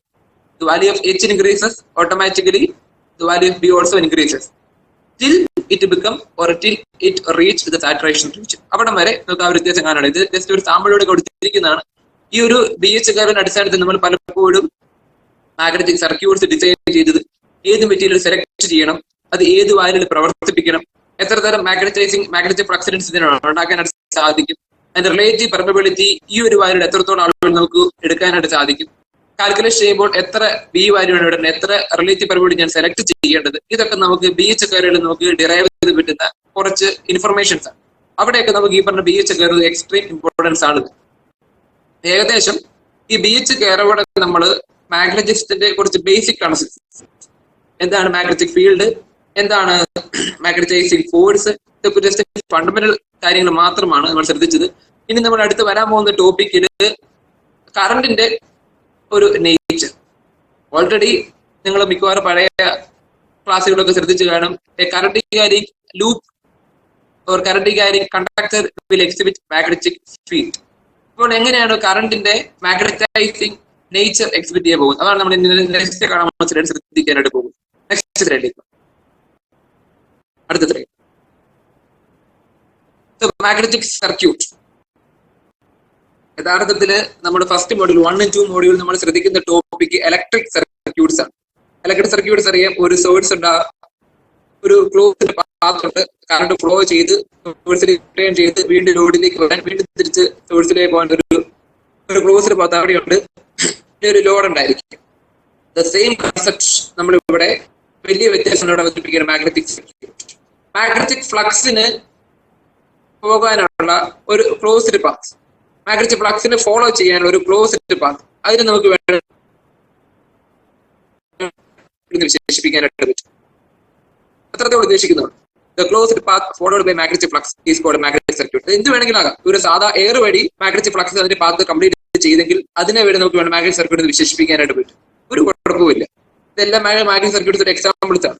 പിന്നെ ഒരു മാഗ്നറ്റിക് സർക്യൂട്ടിലെ ഒരു സാമ്പിൾ എന്ന് ചോദിച്ചു കഴിഞ്ഞാൽ ബേസിക്കലി നമ്മൾ കൂടുതലായിട്ട് മാഗ്നറ്റിക് സർക്യൂട്ട് എന്ന് പറഞ്ഞു കഴിയുമ്പോൾ നമ്മൾ പിക്ചറിലേക്ക് കൊണ്ടുവരാൻ ശ്രമിക്കുന്ന ഒരു കൺസെപ്റ്റ് മറ്റൊന്നുമല്ല, ഒരു ഇലക്ട്രിക് കറണ്ട് പാസ് ചെയ്ത് ഒരു കോയിൽ വഴിയോ ഒരു സോളിനോയിഡ് വഴിയോ ഇലക്ട്രിക് കറണ്ട് പാസ് ചെയ്ത് ആ കറണ്ട് വഴി ഡെവലപ്പ് ചെയ്തെടുക്കുന്ന ഒരു മാഗ്നറ്റിക് സർക്യൂട്ട് ഉണ്ട്. അതാണ് നമ്മൾ കൂടുതലും മാഗ്നറ്റിക് സർക്യൂട്ട് എന്ന് പറഞ്ഞു കഴിയുമ്പോൾ സാധാരണ ആപ്ലിക്കേഷൻ ഒക്കെ നമ്മൾ പരിഗണിക്കുന്ന മാറ്റർ എന്ന് പറയുന്നത്. എന്ന് വെച്ച് പെർമനന്റ് മാഗ്നറ്റിക് സർക്യൂട്ട് ഇല്ലെന്നല്ല, ബാർ മാഗ്നറ്റിക് സർക്യൂട്ട് ഇല്ലെന്നല്ല, അവിടെ എല്ലാം നമ്മളുണ്ട്. എന്നിരുന്നാൽ പോലും most practical applications we give more prior importance to the magnetic circuits in connection with electric current. അതാണ് നമ്മൾ കൂടുതലായിട്ട് ശ്രദ്ധിക്കുന്നത്. അതുകൊണ്ട് തന്നെ ഇവിടെ നമ്മൾ ഒരു മാഗ്നറ്റിക് സർക്യൂട്ടിന്റെ എക്സാമ്പിൾ കാണിച്ചിരിക്കുന്നതും അത്തരം ഒരു എക്സാമ്പിൾ കാണിച്ചിരിക്കുന്നത്. ഒരു മാഗ്നറ്റിക് മെറ്റീരിയൽ കൂടുതലായിട്ട് ഒരു അയൺ സോഫ്റ്റ് സ്റ്റീൽ പോലുള്ള ഒരു മാഗ്നറ്റിക് മെറ്റീരിയൽ പ്രസന്റ് ചെയ്ത് വെച്ചിട്ടുണ്ട്. ആ മാഗ്നറ്റിക് മെറ്റീരിയലിൽ we are bounding few number of turns. ഒരു current carrying wire carrying current of I ampere is bound with n turns. എന്നൊരു സാധാ ഒരു വാല്യൂ എടുത്തിട്ടുണ്ടെന്നേ ഉള്ളൂ. n ടേൺസ് ചുറ്റളവിൽ ചുറ്റി വെച്ച് അത്രയും ടേൺസ് ഉള്ള ഒരു കറണ്ട് ക്യാരിങ് ലൂപ്പ് എസ്റ്റാബ്ലിഷ് ചെയ്ത് അതിൽ മാഗ്നറ്റിക് സർക്യൂട്ട് നമ്മൾ കൊണ്ടുപോയി വെക്കുകയാണ്. ഇങ്ങനെയാണ് നമ്മൾ സാധാരണ മാഗ്നറ്റിക് സർക്യൂട്ട് നമ്മൾ സാധാരണ എക്സാമ്പിളായിട്ട് എടുത്ത് കാണിക്കാറുള്ളത്. ഇവിടെ സംഭവിക്കുന്ന മറ്റൊന്നുമല്ല, when the current starts flowing through the coil, automatically magnetic flux starts. അതുകൊണ്ട് മാഗ്നറ്റിക് ഫ്ലക്സ് ഇവിടെ ജനറേറ്റ് ചെയ്യുകയാണ്. And this magnetic flux already ഞാൻ പറഞ്ഞത് forms a closed loop. ഈ മാഗ്നറ്റിക് ഫ്ലക്സ് ഫൈ ജനറേറ്റ് ചെയ്യുന്നു. It starts from north pole then follows the path and then returns to south pole എന്ന രീതിയിലാണ് ഇവിടെ കാണിച്ചു വെച്ചിരിക്കുന്നത്. ഈ പോകുന്ന പാത്ത് നമുക്ക് കാണാൻ സാധിക്കും. ABCD ഈ പാത്ത് ഉണ്ട്. ഈ പാത്ത് ഫുൾ കോൺസ്റ്റിറ്റ്യൂട്ട് ചെയ്ത് വെക്കുന്ന ആ റീജിയൻ അതിനാണ് നമ്മൾ മാഗ്നറ്റിക് സർക്യൂട്ട് എന്ന് വിശേഷിപ്പിക്കുന്നത്. ഈ എക്സാമ്പിൾ മറ്റൊന്നുമല്ല, മാഗ്നറ്റിക് സർക്യൂട്ട് എന്ന് പറയുന്നത് ABCD തന്നെയാണ്. വേറെ ഒന്നും ഇവിടെ നമുക്ക് എടുത്ത് കാണാനായിട്ടൊന്നുമില്ല. ഇത് നമ്മൾ ശ്രദ്ധിക്കാനായിട്ട് പോകുന്ന മാഗ്നറ്റിക് ഫ്ലക്സിന്റെ അളവ് എത്രയായിരിക്കും, പിന്നെ മാഗ്നറ്റിക് ഫ്ലക്സിന്റെ ഡയറക്ഷൻ എങ്ങനെയായിരിക്കും. ഇത് പറയാൻ കാരണം എന്ന് വെച്ച് കഴിഞ്ഞാൽ ഞാൻ നേരത്തെ പറഞ്ഞ പ്രാക്ടിക്കൽ ആപ്ലിക്കേഷനുകളിൽ നമ്മൾ കൂടുതലായിട്ട് മാഗ്നറ്റിക് സർക്യൂട്ട് എന്ന് പറയുമ്പോൾ ഒരു കറണ്ട് ക്യാരി കൺസെപ്റ്റ് ആണ് നമ്മൾ പിക്ചറിൽ കൊണ്ടുവരിക. മറ്റൊന്നുമല്ല, കറണ്ട് ക്യാരി കൺസെപ്റ്റ് ഉണ്ടെങ്കിൽ തന്നെ നമുക്ക് അല്ലെങ്കിൽ നമ്മൾ ഡെവലപ്പ് ചെയ്ത് നമ്മൾ അനലൈസ് ചെയ്യുന്ന മാഗ്നറ്റിക് സർക്യൂട്ടിൽ ഉണ്ടാകുന്ന മാഗ്നറ്റിക് ഫ്ലക്സിന്റെ മാഗ്നിറ്റ്യൂഡ് നമുക്ക് നിയന്ത്രിക്കാനുള്ള ഒരു സാധ്യത നമുക്ക് അവിടെ ഉണ്ട്. അതിന്റെ ഡയറക്ഷൻ നിയന്ത്രിക്കാനുള്ള സാധ്യത നമുക്ക് അവിടെയുണ്ട്.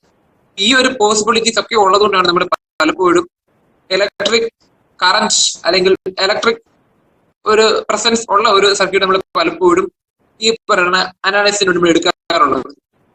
കാരണം ഇപ്പൊ ജസ്റ്റ് പറഞ്ഞ മാഗ്നറ്റിക് സർക്യൂട്ടിൽ magnetic flux phi develop ചെയ്യുന്നുണ്ട്. And the magnitude of this magnetic flux is depending on the value of current I and the number of turns N എന്ന് വെച്ച് കഴിഞ്ഞാൽ ഈ പറഞ്ഞ സർക്യൂട്ടിൽ ടേൺസിന്റെ എണ്ണം കൂടി കഴിഞ്ഞാൽ മാഗ്നറ്റിക് ഫ്ലക്സിന്റെ അളവ് കൂടും, കറന്റിന്റെ അളവ് കൂടി കഴിഞ്ഞാൽ ഓട്ടോമാറ്റിക് ആയിട്ട് ഫ്ലക്സിന്റെ അളവ് കൂടും. അപ്പൊ ഈ ഒരു പ്രോപ്പർട്ടി ഉള്ളതുകൊണ്ട് തന്നെ നമുക്ക് എന്ത് ചെയ്യാൻ പറ്റും, മാഗ്നറ്റിക് ഫ്ലക്സ് കൂട്ടേണ്ട അടുത്ത് കൂട്ടാനും പറ്റും, കുറയ്ക്കേണ്ട അടുത്ത് കുറയ്ക്കാനായിട്ട് പറ്റും. ഡയറക്ഷൻ കൊണ്ട് മാറ്റാൻ പറ്റും, വേറെ ഒന്നും ചെയ്യേണ്ട ആവശ്യമില്ല, just reverse direction of flow of current. അപ്പൊ ഈ ഒരു പോസിബിലിറ്റി ഒക്കെ നമുക്ക് ഈ പറയുന്ന ഇലക്ട്രിക് കറന്റുമായിട്ട് ബന്ധപ്പെട്ട് വരുന്ന മാഗ്നറ്റിക് സർക്യൂട്ട്സ് നമുക്ക് ഏകദേശം ചെയ്തു വെക്കാനായിട്ട് പറ്റുന്ന കുറച്ച് കാര്യങ്ങളാണ്. ഇതുമായിട്ട് ബന്ധപ്പെട്ട് നമുക്കിത് ശ്രദ്ധിക്കേണ്ടത് we need to study some relation between this electric current and magnetism. നമ്മൾ ശ്രദ്ധിക്കാൻ പോകുന്ന നെക്സ്റ്റ് ടോപ്പിക് എന്ന് പറയുന്നത്. അടുത്ത സ്ലൈഡിലേക്ക്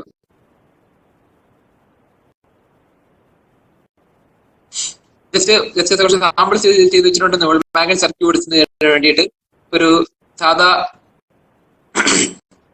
സോഫ്റ്റ് ലൈൻ കോർ കൊടുത്തിട്ടുണ്ട്, ഒരു ടോറോയിഡൽ കോഴ്സ് കൊടുത്തിട്ടുണ്ട്.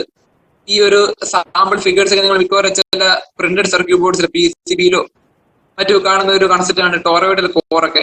ഇത് വേണമെന്ന് ഒരു നിർബന്ധമല്ല, എന്ത് വേണമെങ്കിലും ആകാം. നമുക്ക് ഈ ഷേപ്പിലുള്ള കോറസ് ഉണ്ട്, ഐ ഷേപ്പിലുള്ള കോറുണ്ട്, ഐയും ഷേപ്പിലുള്ള കോറൊക്കെ ഉണ്ട്, പല ഷേപ്പിൽ ഉണ്ടാക്കി എടുക്കാം. എനിവേ ഞാൻ ജസ്റ്റ് പറഞ്ഞതുപോലെ just magnetic circuit just samples മാത്രം കൊടുത്ത് വെച്ചിട്ടുള്ളൂ. നമ്മൾ ഉപയോഗിക്കുന്ന നമുക്ക് സ്ഥിരം കണ്ട് ശീലമുള്ള ട്രാൻസ്ഫോമേഴ്സ് വരെ ഒരു മാഗ്നറ്റിക് സർക്യൂട്ട് ജസ്റ്റ് ഒരു ഫൈൻ എക്സാമ്പിൾ ആണ്. പിക്ചർ മാത്രം കൊടുത്തിട്ടുള്ളൂ, ജസ്റ്റ് അറിയാൻ വേണ്ടി മാത്രമായിട്ട്. നെക്സ്റ്റ് സ്ലൈഡ് നോക്കാം. അടുത്ത സ്ലൈഡിൽ ഇനി നമ്മുടെ രണ്ടാമത്തെ ഡെഫിനിഷൻസ് ടെർമിനോളജീസ് കടക്കാൻ പോവുകയാണ്. മാഗ്നറ്റിക്സിന്റെ രണ്ടാമത്തെ ഡെഫിനിഷൻസ്. ആദ്യമേ നമ്മൾ കുറച്ച് മാഗ്നറ്റിക് ഫ്ലക്സ് ഡെൻസിറ്റി B ശ്രദ്ധിച്ചു, H ശ്രദ്ധിച്ചു, പെർമിബിലിറ്റി, ഇതൊക്കെയാണ് നമ്മൾ ആദ്യമേ ശ്രദ്ധിച്ചെങ്കിൽ ഇനി നമ്മൾ കുറച്ചും കൂടെ കറണ്ടുമായിട്ട് ബന്ധപ്പെടുത്തി നമ്മൾ ഇനി കുറച്ച് പുതിയ ടേംസിനെ ഇവിടെ പരിചയപ്പെടുത്താൻ പോവുകയാണ്. Magnetic motive force MMF, reluctance S, permits. അതില് മാഗ്നറ്റിക് മോട്ടീവ് ഫോഴ്സ് MMF ഇതിന്റെ കുറച്ചും കൂടി മനസ്സിലാക്കാൻ എളുപ്പമുള്ള കൺസെപ്റ്റ് മറ്റൊന്നുമല്ല, ഫസ്റ്റ് മോഡിൽ പഠിച്ച EMF എന്ന് പറയുന്ന ക്വാണ്ടിറ്റി ഉണ്ട്, ഇലക്ട്രോ മോട്ടീവ് ഫോഴ്സ്. അതിന്റെ ജസ്റ്റ് അനലോഗസ് ആയിട്ടുള്ള ബദലായിട്ട് നമുക്ക് മാഗ്നറ്റിക്സ് എന്ന ചാപ്റ്ററിൽ നമ്മൾ കൊണ്ടുവരുന്ന ഒരു ടോപ്പിക്കാണ് മാഗ്നറ്റിക് മോട്ടീവ് ഫോഴ്സ് MMF എന്ന് പറയുന്നത്. ഇലക്ട്രിക് സർക്യൂട്ട്സിൽ EMF ആയിരുന്നു കറണ്ടിന്റെ സോഴ്സ് എങ്കിൽ മാഗ്നറ്റിക്സ് എന്ന ചാപ്റ്ററിൽ ഫ്ലക്സിന്റെ സോഴ്സ് എന്ന് പറയുന്നത് MMF. ആ ഒരു എക്സ്പ്ലനേഷൻ മാത്രം. ഇത് പറയാൻ കാരണം കുറച്ചുകൂടി ഡിഫൈൻഡ് ആയിട്ടുള്ള എക്സ്പ്ലനേഷൻ ഉണ്ടെങ്കിൽ പോലും നമുക്ക് എളുപ്പത്തിൽ MMF എന്താണ് ചോദിച്ചു കഴിഞ്ഞാൽ മനസ്സിലാക്കാൻ പറ്റുന്ന കൺസെപ്റ്റ് ഇതാണ്. ഇലക്ട്രിക് സർക്യൂട്ടിൽ EMF ആണോ എന്താണോ അവിടെ കൈകാര്യം ചെയ്യുക, അതേ റോൾ കൈകാര്യം ചെയ്യുന്ന അതേ പരിപാടിയാണ് ഇവിടെ ആര് നിർവഹിക്കുക, MMF നിർവഹിക്കുക, മാഗ്നറ്റിക് മോട്ടീവ് ഫോഴ്സ്. അപ്പൊ ഇവിടുത്തെ പ്രത്യേകത മറ്റൊന്നുമല്ല. ഇത് പറയാൻ കാരണം നമ്മൾ നേരത്തെ രണ്ട് കാര്യം പറഞ്ഞായിരുന്നു. ഫ്ലക്സിന്റെ അളവിനെ നിയന്ത്രിക്കുന്ന രണ്ട് പേര് നമ്മൾ നേരത്തെ വിശദീകരിച്ചു കഴിഞ്ഞായിരുന്നു. നമ്പർ ഓഫ് ടേൺസ് N-ഉം കറന്റ് മാഗ്നിറ്റ്യൂഡ് I-യും. കറണ്ടിന്റെ അളവ് കൂടുന്നു, ഫ്ലക്സിന്റെ അളവ് കൂടുന്നു. നമ്പർ ഓഫ് ടേൺസ് കൂടുന്നു, തീർച്ചയായിട്ടും ഫ്ലക്സ് കൂടുന്നു. അപ്പൊ തീർച്ചയായിട്ടും MMF-ലും ഈ പറഞ്ഞ രണ്ടുപേരെ നമ്മൾ ഇവിടെ അവതരിപ്പിക്കാൻ പോവുകയാണ്. ആംപിയർ ടേൺസ് എന്ന് വെച്ച് കഴിഞ്ഞാൽ magnetic motive force is nothing but the product of current and the number of turns. Is N into I. Number of turns നമ്മൾ എൻ എന്ന് റെപ്രസെന്റ് ചെയ്യുന്നത്, കറണ്ടിന് ഐ എന്ന് റെപ്രസെന്റ് ചെയ്യുന്നത്. അങ്ങനെയാണ് എൻ ഇൻറ്റു ഐ എന്ന രീതിയിൽ MMF നമ്മൾ ഉപയോഗിച്ച് വെക്കുന്നത്. അതിന്റെ യൂണിറ്റ് അറിഞ്ഞിരിക്കുക ആംബിയർ ടേൺസ് ആണ്. ശരിക്കും പറഞ്ഞാൽ കറണ്ടിന് മാത്രം നമുക്ക് സാധാരണ യൂണിറ്റ് സ്പെസിഫൈ ചെയ്യാറുള്ളത് ആംബിയർ. പക്ഷേ നമ്പർ ഓഫ് ടേൺസ് പറയുമ്പോൾ ഒരു സ്പെസിഫിക് കൗണ്ട് ആണ്, ഒരു അളവാണ്. അതിൽ 1, 2, 3, 4 എന്നൊക്കെ പറയുന്ന പോലത്തെ നമ്പർ അല്ലാതെ ഒരു സ്പെസിഫിക് വോൾട്ടേജിനോ നമ്മൾ നേരത്തെ പറഞ്ഞ പോലെ വെബർ എന്നൊക്കെ പറയാവുന്ന ഒരു യൂണിറ്റ് സ്പെസിഫൈ ചെയ്യാൻ പറ്റത്തില്ല. അതുകൊണ്ട് യൂണിറ്റ് ടേൺസിനില്ല. എന്നിരുന്നാൽ പോലും MMF എന്ന് പറയുന്ന ടെർമിനോളജി നമ്മൾ ഡിഫൈൻ ചെയ്യുമ്പോൾ അതിന്റെ യൂണിറ്റ് ആയിട്ട് നമ്മൾ ഹൈലൈറ്റ് ചെയ്ത് കാണിക്കുന്നത് ആംബിയർ ടേൺസ് ആണ് കാണിക്കുന്നത്. ടേൺസിന് യൂണിറ്റ് ഇല്ല എങ്കിൽ പോലും. അപ്പൊ മറ്റൊന്നുമല്ല, ആംബിയർ ഈ പറയുന്ന കറണ്ട് നമ്പർ ഓഫ് ടേൺസിന്റെ പ്രോഡക്റ്റ് ആയതുകൊണ്ടാണ് നമ്മൾ യൂണിറ്റിലും ആംബിയർ ടേൺസ് എടുത്ത് കാണിക്കാനുള്ള കാര്യം. ആ ഒരു റിലേഷൻ അറിഞ്ഞിരിക്കുക. MMF N ഇൻറ്റു ഐ എന്ന റിലേഷൻസ് ബൈ ഹാർട്ട് ചെയ്ത് വെക്കുക. കാരണം പ്രോബ്ലം വരുമ്പോൾ പ്രോബ്ലംസിലൊക്കെ നമുക്ക് ഈ റിലേഷൻ വീണ്ടും ആവശ്യം വരുന്ന കുറച്ച് കാര്യം. ഇനി അടുത്തിട്ട് വരുന്ന നെക്സ്റ്റ് ടെർമിനോളജി റിലക്റ്റൻസ് ആണ്.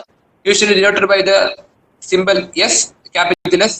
ഇതും ഞാൻ നേരത്തെ പറഞ്ഞ ഇലക്ട്രിക് സർക്യൂട്ടുകളിൽ റെസിസ്റ്റൻസ് റോൾ എന്താണ്, അതിന് പകരം മാഗ്നറ്റിസം നമ്മൾ ഉപയോഗിക്കുന്ന വാക്കാണ് റിലക്റ്റൻസ്. റെസിസ്റ്റൻസിന്റെ റോൾ എന്ത് വരുന്നു? Oppose the flow of current. ഏകദേശം സെയിം റോൾ തന്നെയാണ് ഇവിടെ റിലക്റ്റൻസും ചെയ്തുകൊണ്ടിരിക്കുന്നത്. Oppose linking of magnetic flux. Magnetic flux അതിന്റെ സർക്യൂട്ട് പോകുന്നതിനിടയ്ക്ക് ഒരു ഒപ്പോസിഷൻ ഓഫർ ചെയ്യുക. അതാണ് റിലക്റ്റൻസ് ചെയ്യുന്ന റോൾ എന്ന് പറയുന്നത്. മാഗ്നറ്റിക് സർക്യൂട്ടിൽ നേരത്തെ മാഗ്നറ്റിക് സർക്യൂട്ട് ഞാൻ പറഞ്ഞായിരുന്നു, നോർത്ത് സൗത്ത് വഴി പോകുന്ന ഒരു ക്ലോസ്ഡ് പാത്താണ് മാഗ്നറ്റിക് സർക്യൂട്ട് എന്ന് പറഞ്ഞു. അതിനാണ് മാഗ്നറ്റിക് ഫ്ലക്സ് അത് അതിന്റെ ട്രാവേഴ്സ് ചെയ്ത് പോകുന്നത്. ഈ മാഗ്നറ്റിക് ഫ്ലക്സ് ലൈൻസിനെ ഒപ്പോസ് ചെയ്യുന്ന നേച്ചർ, അതിന്റെ അളവ്, അതിന്റെ തീവ്രത, ഇത് അളക്കുന്ന ഒരു പാരാമീറ്റർ ആണ് റിലക്റ്റൻസ്. എത്രത്തോളം ആളുകൾ ഒപ്പോസ് ചെയ്യുന്നു, എത്ര ആളുകൾ ഇത് ഹിൻഡർ ചെയ്ത് വെക്കുന്നു, പ്രിവെന്റ് ചെയ്ത് വെക്കുന്നു, ഈ അളവ് പോലെയാണ് റിലക്റ്റൻസ് അത് ബേസ് എന്ന് പറയുന്നത്. ഇത് മനസ്സിലാക്കിയാൽ മറ്റൊന്നുമല്ല, ഇലക്ട്രിക് സർക്യൂട്ട് റെസിസ്റ്റൻസ് എന്താണോ സെയിം റോളാണ് റിലക്റ്റൻസ് ഇവിടെ കൈകാര്യം ചെയ്യുന്നത്. പിന്നെ അറിഞ്ഞിരിക്കുക, ഒരു മെറ്റീരിയലിന്റെ പ്രത്യേകതകൾ അനുസരിച്ച്, അതിന്റെ ഷേപ്പ് അനുസരിച്ച്, അതിന്റെ നീളമൊക്കെ അനുസരിച്ചാണ് റിലക്റ്റൻസിന്റെ അളവ് കൂടിയും കുറഞ്ഞൊക്കെ ഇരിക്കുന്നത്. അതോടെ എഴുതി വെച്ചിട്ടുണ്ട്. The reluctance is directly proportional to length of the magnetic circuit, but inversely proportional to nature of magnetic material, also inversely proportional to area of cross section. നമ്മൾ ഉപയോഗിക്കുന്ന മെറ്റീരിയൽ എന്ത് വേണം ആകാം. നമ്മൾ നേരത്തെ ഫിഗർ കണ്ടു, ചിലപ്പോൾ ടോറോയിഡർ ഒരു റിംഗ് ആയിരിക്കാം, ചിലപ്പോൾ ഒരു സ്ട്രെയിറ്റ് ലൈൻ പോലുള്ള ഒരു സർക്യൂട്ട് ആയിരിക്കാം, ചിലപ്പോൾ ഒരു സ്ക്വയർ ഷേപ്പിലുള്ള സർക്യൂട്ട് ആയിരിക്കും. എന്ത് വേണമെങ്കിലും ആയിക്കോട്ടെ, ആ സർക്യൂട്ടിൽ എത്രത്തോളമാണ് മാഗ്നറ്റിക് ഫ്ലക്സ് ട്രാവൽ ചെയ്ത് പോകുന്ന പാത്ത്, അതിന്റെ ലെങ്ത് എത്രയാണോ, it directly proportional to reluctances. ഈ നേരത്തെ പറഞ്ഞ സെയിം പാത്തിന്റെ ഏരിയ ഓഫ് ക്രോസ് സെക്ഷൻ എത്രയാണോ അതിനുമായിട്ട് ഇൻവേഴ്സ്ലി പ്രൊപ്പോർഷണൽ ആയിരിക്കും. ഇനി മൂന്നാമത് വരുന്ന parameter permeability of the material. ഞാൻ നേരത്തെ പറഞ്ഞായിരുന്നു, different materials have different permeability. Air conduct ചെയ്യുന്നത് പോലെ അല്ല സോഫ്റ്റ് അയണും അതുപോലെ തന്നെയുള്ള മാഗ്നറ്റിക് മെറ്റീരിയൽസ് കണ്ടക്ട് ചെയ്യുന്നത്. എയറേക്കാൾ വളരെയധികം കാര്യക്ഷമതയോടെ സോഫ്റ്റ് അയണും ഈ പറഞ്ഞ പോലെ നിക്കൽ, കൊബാൾട്ട് മാഗ്നറ്റിക് മെറ്റീരിയൽസ് ഒക്കെ സുഗമമായിട്ട് ഫ്ലക്സ് ലൈൻസിൽ കണ്ടക്ട് ചെയ്തു പോകും. അപ്പൊ അതുകൊണ്ട് ഓരോ മാഗ്നറ്റിക് മെറ്റീരിയൽസിന്റെയും റിലക്റ്റൻസ് അളവും അതിനനുസരിച്ച് വ്യത്യസ്തമായിരിക്കും. അപ്പൊ ഈ മാഗ്നറ്റിക് മെറ്റീരിയൽസിന്റെ നേച്ചർ കൂടി ഇൻക്ലൂഡ് ചെയ്തിട്ടാണ് നമ്മൾ ഈ റിലക്റ്റൻസിന്റെ ഇക്വേഷൻ ഡിറൈവ് ചെയ്ത് വെച്ചിരിക്കുന്നത്. S is equal to L divided by mu into area of cross section A. പിന്നെ ഒരു റിലേഷനോട് ജസ്റ്റ് ഇൻട്രൊഡ്യൂസ് ചെയ്യുകയാണ്, MMF by flux. ഇത് മനസ്സിലാക്കാൻ വലിയ ബുദ്ധിമുട്ടൊന്നുമില്ല, കാരണം ഇലക്ട്രിക് സർക്യൂട്ട്സ് പഠിക്കുമ്പോൾ നമുക്ക് ഫേമസ് ആയിട്ട് റിലേഷൻ ഉണ്ട്, ഓംസിന്റെ റിലേഷൻ ഉണ്ട്. ഓംസ് റിലേഷൻ എന്തുവായിരുന്നു? EMF divided by current is equal to resistance എന്ന് പറഞ്ഞതുപോലെ തന്നെ മാഗ്നറ്റിക്സിന്റെ ഓംസിലാണ് എഴുതി വെച്ചിരിക്കുന്നത് MMF ഡിവൈഡഡ് ബൈ ഫ്ലക്സ്. അതാണ് എന്ത് റിലക്റ്റൻസ് എസ് എന്ന് പറയുന്നത്. അവിടെ കറണ്ട് ആയിരുന്നു, ഇവിടെ ഫ്ലക്സ് ആയിരുന്നു. അവിടെ EMF ആയിരുന്നു, ഇവിടെ MMF ആയിരുന്നു. അവിടെ റെസിസ്റ്റൻസ് ആയിരുന്നു, ഇവിടെ റിലക്റ്റൻസ് ആയിരുന്നു. ആ ഒരു വ്യത്യാസം മാത്രം. അതുകൊണ്ട് തന്നെ S is also is equal to what? N into I divided by 5. N into I ഞാൻ നേരത്തെ പറഞ്ഞ MMFന്റെ ഇക്വേഷൻ ആണ്. 5 എന്ന് പറയുന്നത് ഫ്ലക്സിന് നമ്മൾ റെപ്രസെന്റ് ഉപയോഗിക്കുന്ന സിമ്പിൾ ആണ്. Ni divided by 5 എന്ന് പറയുന്നത് എസിന് ഇക്വലന്റ് ആയിട്ടുള്ള എക്സ്പ്രഷൻ ആണ്, അത് ഉപയോഗിക്കുന്നതാണ്. പിന്നെ ഒരു ടേം എന്ന് പറയുന്നത് അത്ര ഇമ്പോർട്ടൻസ് അല്ല എങ്കിൽ പോലും അറിഞ്ഞിരിക്കുക, പെർമിയൻസ്. മറ്റൊന്നുമല്ല, റിലക്റ്റൻസ് പ്രതിരോധിക്കുകയാണെങ്കിൽ അതിന്റെ ഇൻവേഴ്സ് റിലേഷൻ 1 by റിലക്റ്റൻസ് എന്തുമായിരിക്കും? കടത്തിവിടാൻ വേണ്ടിയിട്ടുള്ള കഴിവായിരിക്കും, കപ്പാസിറ്റി ആയിരിക്കും. So it is reciprocal of reluctance എന്ന രീതിയിൽ നമ്മൾ അവതരിപ്പിക്കുന്ന ഒരു ടെർമിനോളജിയാണ് പെർമിയൻസ് എന്ന് പറയുന്നത്. അത് മാത്രം അറിഞ്ഞിരിക്കുക. പിന്നെ യൂണിറ്റ് എന്ന് പറയുന്നത് നേരത്തെ റിലക്റ്റൻസ് യൂണിറ്റ് പറയാൻ മറന്നുപോയി. Reluctance unit S is equal to Ni divided by 5 ഞാൻ പറഞ്ഞായിരുന്നു. Ni എന്ന് പറയുന്ന യൂണിറ്റ് ആംബിയർ ടേൺസ് ആയിരുന്നു, 5യുടെ യൂണിറ്റ് വെബർ ആയിരുന്നു. അപ്പൊ തീർച്ചയായിട്ടും റിലക്റ്റൻസിന്റെ unit ampere turns per weber ആയിരിക്കും. അത് ശ്രദ്ധിച്ചു വെക്കുക. നമുക്ക് എക്സ്പ്രഷൻസ് അതുപോലെ തന്നെ പ്രോബ്ലംസ് ഒക്കെ ചെയ്തു കഴിയുമ്പോൾ ആവശ്യമായിട്ട് വരുന്നതാണ് ampere turns per weber. Permeance case മനസ്സിലാക്കിയിരിക്കുക. റിഡക്റ്റേഴ്സിന്റെ റെസിപ്രോക്കൽ ആയതുകൊണ്ട് അതിനെ യൂണിറ്റ് എന്ന് പറയുന്നത് വെബർ പെർ ആംബിയർ ടേൺസ് ആയിരിക്കും. അത്യാവശ്യം വേണ്ട കുറച്ച് കാര്യം ജസ്റ്റ് മനസ്സിലാക്കി വെക്കുക. ബാക്കി ടെക്സ്റ്റ് ബുക്സ് ഒക്കെ നോക്കി അത്യാവശ്യം റെഫർ ചെയ്ത് വെക്കുക. അടുത്ത സ്ലൈഡിലേക്ക്. ഓക്കെ, ഇനി relation between H and MMF. ഞാൻ നേരത്തെ നമ്മൾ ഇതുവരെ ഏകദേശം ഞാൻ ഫസ്റ്റ് മാഗ്നറ്റിക് സർക്യൂട്ട് തൊട്ട് മുമ്പ് ഭാഗം വരെ നമ്മൾ കറണ്ട് എന്ന കൺസെപ്റ്റ് നമ്മൾ കൊണ്ടുവന്നിട്ടേ ഇല്ലായിരുന്നു. കാരണം അതുവരെ നമ്മൾ പറഞ്ഞുകൊണ്ടിരുന്നത് എച്ച് എന്തുവായിരുന്നു, ക്യാപിറ്റൽ ബി എന്തുവായിരുന്നു, ഈ പറയുന്ന റിലേറ്റീവ് പെർമിബിലിറ്റി മ്യൂ ആർ എന്തുവായിരുന്നു, അബ്സല്യൂട്ട് പെർമിബിലിറ്റി മ്യൂ സീറോ എന്തൊക്കെയായിരുന്നു. അവിടെ നമ്മൾ ആ ഒരു ടേംസ് ഒക്കെ ഏകദേശം അവസാനിച്ചതാണ്. MMF മുതലാണ് നമ്മൾ കറണ്ടുമായിട്ട് ബന്ധപ്പെടുത്തി മാഗ്നറ്റിക്സ് നമ്മൾ അവതരിപ്പിക്കാനായിട്ട് പോയത്. So we are going to learn what is the main relation between H and MMF. ശ്രദ്ധിക്കുക. മാഗ്നറ്റൈസിങ് ഫോഴ്സ് എച്ചും ഒരു മാഗ്നറ്റിക് സർക്യൂട്ടിൽ ഫ്ലക്സിന്റെ കാരണക്കാരനായി MMF തമ്മിലുള്ള റിലേഷൻ എന്തുമായിരിക്കും? ഒന്ന് ക്ലിക്ക് ചെയ്യാവും. അടുത്ത സ്ലൈഡില്ല. മാഗ്നറ്റൈസിങ് ഫോഴ്സ് എച്ച് എന്ന് പറയുന്നത് H is equal to, next click ചെയ്യും, NI divided by L ആണ്. ഈ ഒരു റിലേഷൻ പ്രത്യേകം ശ്രദ്ധിച്ചു വെക്കുക. ഇതിന് കാരണമായിട്ട് ഒരു ഡെഫിനിഷൻ എഴുതി വെച്ചിട്ടുണ്ട്. Magnetizing force H is produced by electric current and it is MMF setup per unit length ആണ്. അതൊക്കെ മാഗ്നറ്റിക് സർക്യൂട്ടില് വർക്കിനോട് ബന്ധപ്പെട്ട് വരുന്ന ഒരു റിലേഷൻ ആണ്. അത്ര ഡീപ്പായിട്ട് ഇപ്പൊ തൽക്കാലത്തേക്ക് പോകേണ്ട ആവശ്യം നമുക്ക് വരുന്നില്ല. എന്നിരുന്നാൽ പോലും ഈ റിലേഷൻ നമുക്ക് പ്രോബ്ലം സ്റ്റേറ്റ് ആവശ്യമായിട്ട് വരും. അതുകൊണ്ട് മാത്രം ജസ്റ്റ് ഇവിടെ അവതരിപ്പിക്കുന്നത് H is equal to N into I divided by L. MMF per unit length, അതിന്റെ അളവുകോലാണ് മാഗ്നറ്റൈസിങ് ഫോഴ്സ് ജസ്റ്റ് അറിഞ്ഞിരിക്കും. ഒന്ന് ക്ലിക്ക് ചെയ്യാം. അതിൽ MMF നേരത്തെ പറഞ്ഞ സാധനം തന്നെയാണ്. MMF is equal to N into I ampere turns, L is equal to length of magnetic circuit in metre. അടുത്ത problem ചെയ്യുമ്പോൾ ഏകദേശം നമുക്ക് ക്ലിക്ക് ആയിക്കോളും. ഈ റിലേഷൻ ജസ്റ്റ് ബൈക്കായിട്ട് മനസ്സിലാക്കി വെച്ചിരിക്കുക. നമുക്ക് ഈ റിലേഷൻ അടുത്ത പ്രോബ്ലം ചെയ്യുമ്പോൾ ആവശ്യമായിട്ട് വരുന്ന അടുത്തിലേക്ക് അടുത്ത സ്ലൈഡിലേക്ക്. ഇനി ഒരു നെക്സ്റ്റ് ഒരു ഇമ്പോർട്ടന്റ് കൺസെപ്റ്റ് പറയാൻ കാരണം, മാഗ്നറ്റിക് സർക്യൂട്ട് നമ്മളിപ്പോ ഏകദേശം കുറെ ടെർമിനോളജി ഏകദേശം നമ്മൾ കണ്ടു കഴിഞ്ഞു. മാഗ്നറ്റിക് ഫ്ലക്സ് ബി കണ്ടു കഴിഞ്ഞു, മാഗ്നറ്റൈസിങ് ഫോഴ്സ് എച്ച് കണ്ടു കഴിഞ്ഞു, MMF കണ്ടു കഴിഞ്ഞു, ഫ്ലക്സ് എന്താണെന്ന് ശ്രദ്ധിച്ചു കഴിഞ്ഞു, റിലക്റ്റൻസ് ഒക്കെ ശ്രദ്ധിച്ചു. ഇതൊക്കെ ഏകദേശം പുതുമയുള്ളതായിട്ട് തോന്നും, ഏകദേശം മനസ്സിലാക്കാൻ കുറച്ച് ബുദ്ധിമുട്ടുള്ളതായിട്ട് തോന്നും. എന്നിരുന്നാൽ പോലും നമ്മൾ നേരത്തെ പഠിച്ച ഫസ്റ്റ് 2 മോഡ്യൂളുകൾ ശ്രദ്ധിക്കുന്ന കുറച്ച് ടോപ്പിക്സ് ആണ് ഇലക്ട്രിക് സർക്യൂട്ട്സ്. അവിടെ പഠിച്ച ഏകദേശം എല്ലാ ടെർമിനോളജീസും എടുത്ത് നമുക്ക് ഏകദേശം കമ്പയർ ചെയ്ത് മനസ്സിലാക്കാൻ ശ്രമിച്ചു കഴിഞ്ഞാൽ ഈ പറയുന്ന മാഗ്നറ്റിക് സർക്യൂട്ട് നമുക്ക് ഏകദേശം നല്ലപോലെ മനസ്സിലാക്കേണ്ട പറ്റുകയും ചെയ്യും. ഒന്നുമല്ല, ഒന്നല്ലെങ്കിൽ പോലും ഒരു അനലോഗസ് കൺസെപ്റ്റ് ആണ്. ഇലക്ട്രിക് സർക്യൂട്ട് എന്തായിരുന്നു, ഒരു സെയിം റിലേഷൻ കീപ്പ് ചെയ്യുന്ന രീതിയിൽ മാഗ്നറ്റിക് സർക്യൂട്ട് ഓരോ പാരാമീറ്റർ നമുക്ക് ഇവിടെ അവതരിപ്പിക്കാനായിട്ട് പറ്റും. ഇവിടെ നേരത്തെ പറഞ്ഞതുപോലെ തന്നെ ഇലക്ട്രിക് കറണ്ട് ഫ്ലോ ചെയ്യുന്നത് ഒരു ക്ലോസ്ഡ് പാത്തിൽ കൂടിയാണ്. അതുപോലെ തന്നെ magnetic flux will also traverse through A closed path. വലിയ വ്യത്യാസങ്ങളൊന്നുമില്ല. പിന്നെ അവിടെ ഫ്ലക്സ് ഫൈ ആയിരുന്നു, അവിടെ കറണ്ട് ഐ ആയിരുന്നു. ഇവിടെ ഉപയോഗിക്കുന്ന കൺസെപ്റ്റ് ഫ്ലക്സ് ഫൈ ആണ്. അവിടെ ഇലക്ട്രോമോട്ടീവ് ഫോഴ്സ് EMF, വോൾട്ടേജ് എന്ന യൂണിറ്റുള്ള EMF ആയിരുന്നു. ഇവിടെ നമ്മൾ MMF ഉപയോഗിക്കുന്നു. അവിടെ നമ്മൾ റെസിസ്റ്റൻസ് ഉപയോഗിച്ചിരിക്കുന്നത്, ഇവിടെ നമ്മൾ റിലക്റ്റൻസിലേക്ക് കയറി വരുന്നു. അവിടെ നമ്മൾ ഓംസിലോ നേരത്തെ പറഞ്ഞ MMF by reluctance, MMF by flux ആണ് റിലക്റ്റൻസ് പറയുന്നത്. Electric circuit EMF by current ആണ് റെസിസ്റ്റൻസ് പറയുന്നത്. അപ്പൊ ഈ ഒരു റിലേഷൻ ഏകദേശം മനസ്സിലാക്കിയാണ്. ഇപ്പൊ ഫ്ലക്സ് എന്ന് പറയുന്നത് കറണ്ട് എന്ന് പറയുന്നവരുടെ റിലേഷൻ എന്താവുന്നുണ്ട്. അപ്പൊ ഈ ഒരു സിമിലാരിറ്റി ആണ് ഈ പറയുന്ന ഇലക്ട്രിക് സർക്യൂട്ട് മാഗ്നറ്റിക് സർക്യൂട്ട് എടുത്ത് കാണിക്കാനായിട്ടുള്ളത്. സിമിലാരിറ്റീസ് ഉണ്ട്, ഡിഫറൻസസ് ഉണ്ട്. ഈ സിമിലാരിറ്റി ഏകദേശം ശ്രദ്ധിച്ചു വെക്കുക. ഇലക്ട്രിക് സർക്യൂട്ട് കറണ്ടിന്റെ നേച്ചർ എന്താണോ ഏകദേശം അതേ റോള് തന്നെയാണ് ഇവിടെ ഫ്ലക്സ് കൈകാര്യം ചെയ്യുന്നത്. അവിടെ ഇവിടെ MMF എന്ത് നേച്ചറിലൂടെ കൈകാര്യം ചെയ്യുന്നത് അതേ റോളാണ് ഇലക്ട്രിക് സർക്യൂട്ടിൽ EMF കൈകാര്യം ചെയ്യുന്നത്. അപ്പൊ ആ ഒരു കാര്യം മനസ്സിൽ വെച്ചുകൊണ്ട് ഈ ഒരു കമ്പാരിസൺ ടേബിൾ ശ്രദ്ധിച്ചു കഴിഞ്ഞാൽ മനസ്സിലാക്കാൻ പറ്റുന്ന കുറച്ച് കാര്യങ്ങൾ മാത്രമേ ഉള്ളൂ. ഏകദേശം ഒന്ന് ടെക്സ്റ്റ് ബുക്ക് നോക്കി റെഫർ ചെയ്യുക. വലിയ വ്യത്യാസങ്ങളൊന്നും ഇല്ല. അടുത്ത സ്ലൈഡിൽ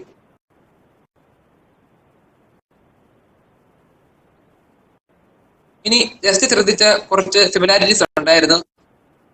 ഈ സിമിലാരിറ്റീസ് ഒക്കെ ഉണ്ടെങ്കിൽ പോലും മെയിൻ ആയിട്ട് ചില ഡിസിമിലാരിറ്റീസ് റെപ്രസെന്റ് ചെയ്യുകയാണ്. അറിഞ്ഞിരിക്കുക.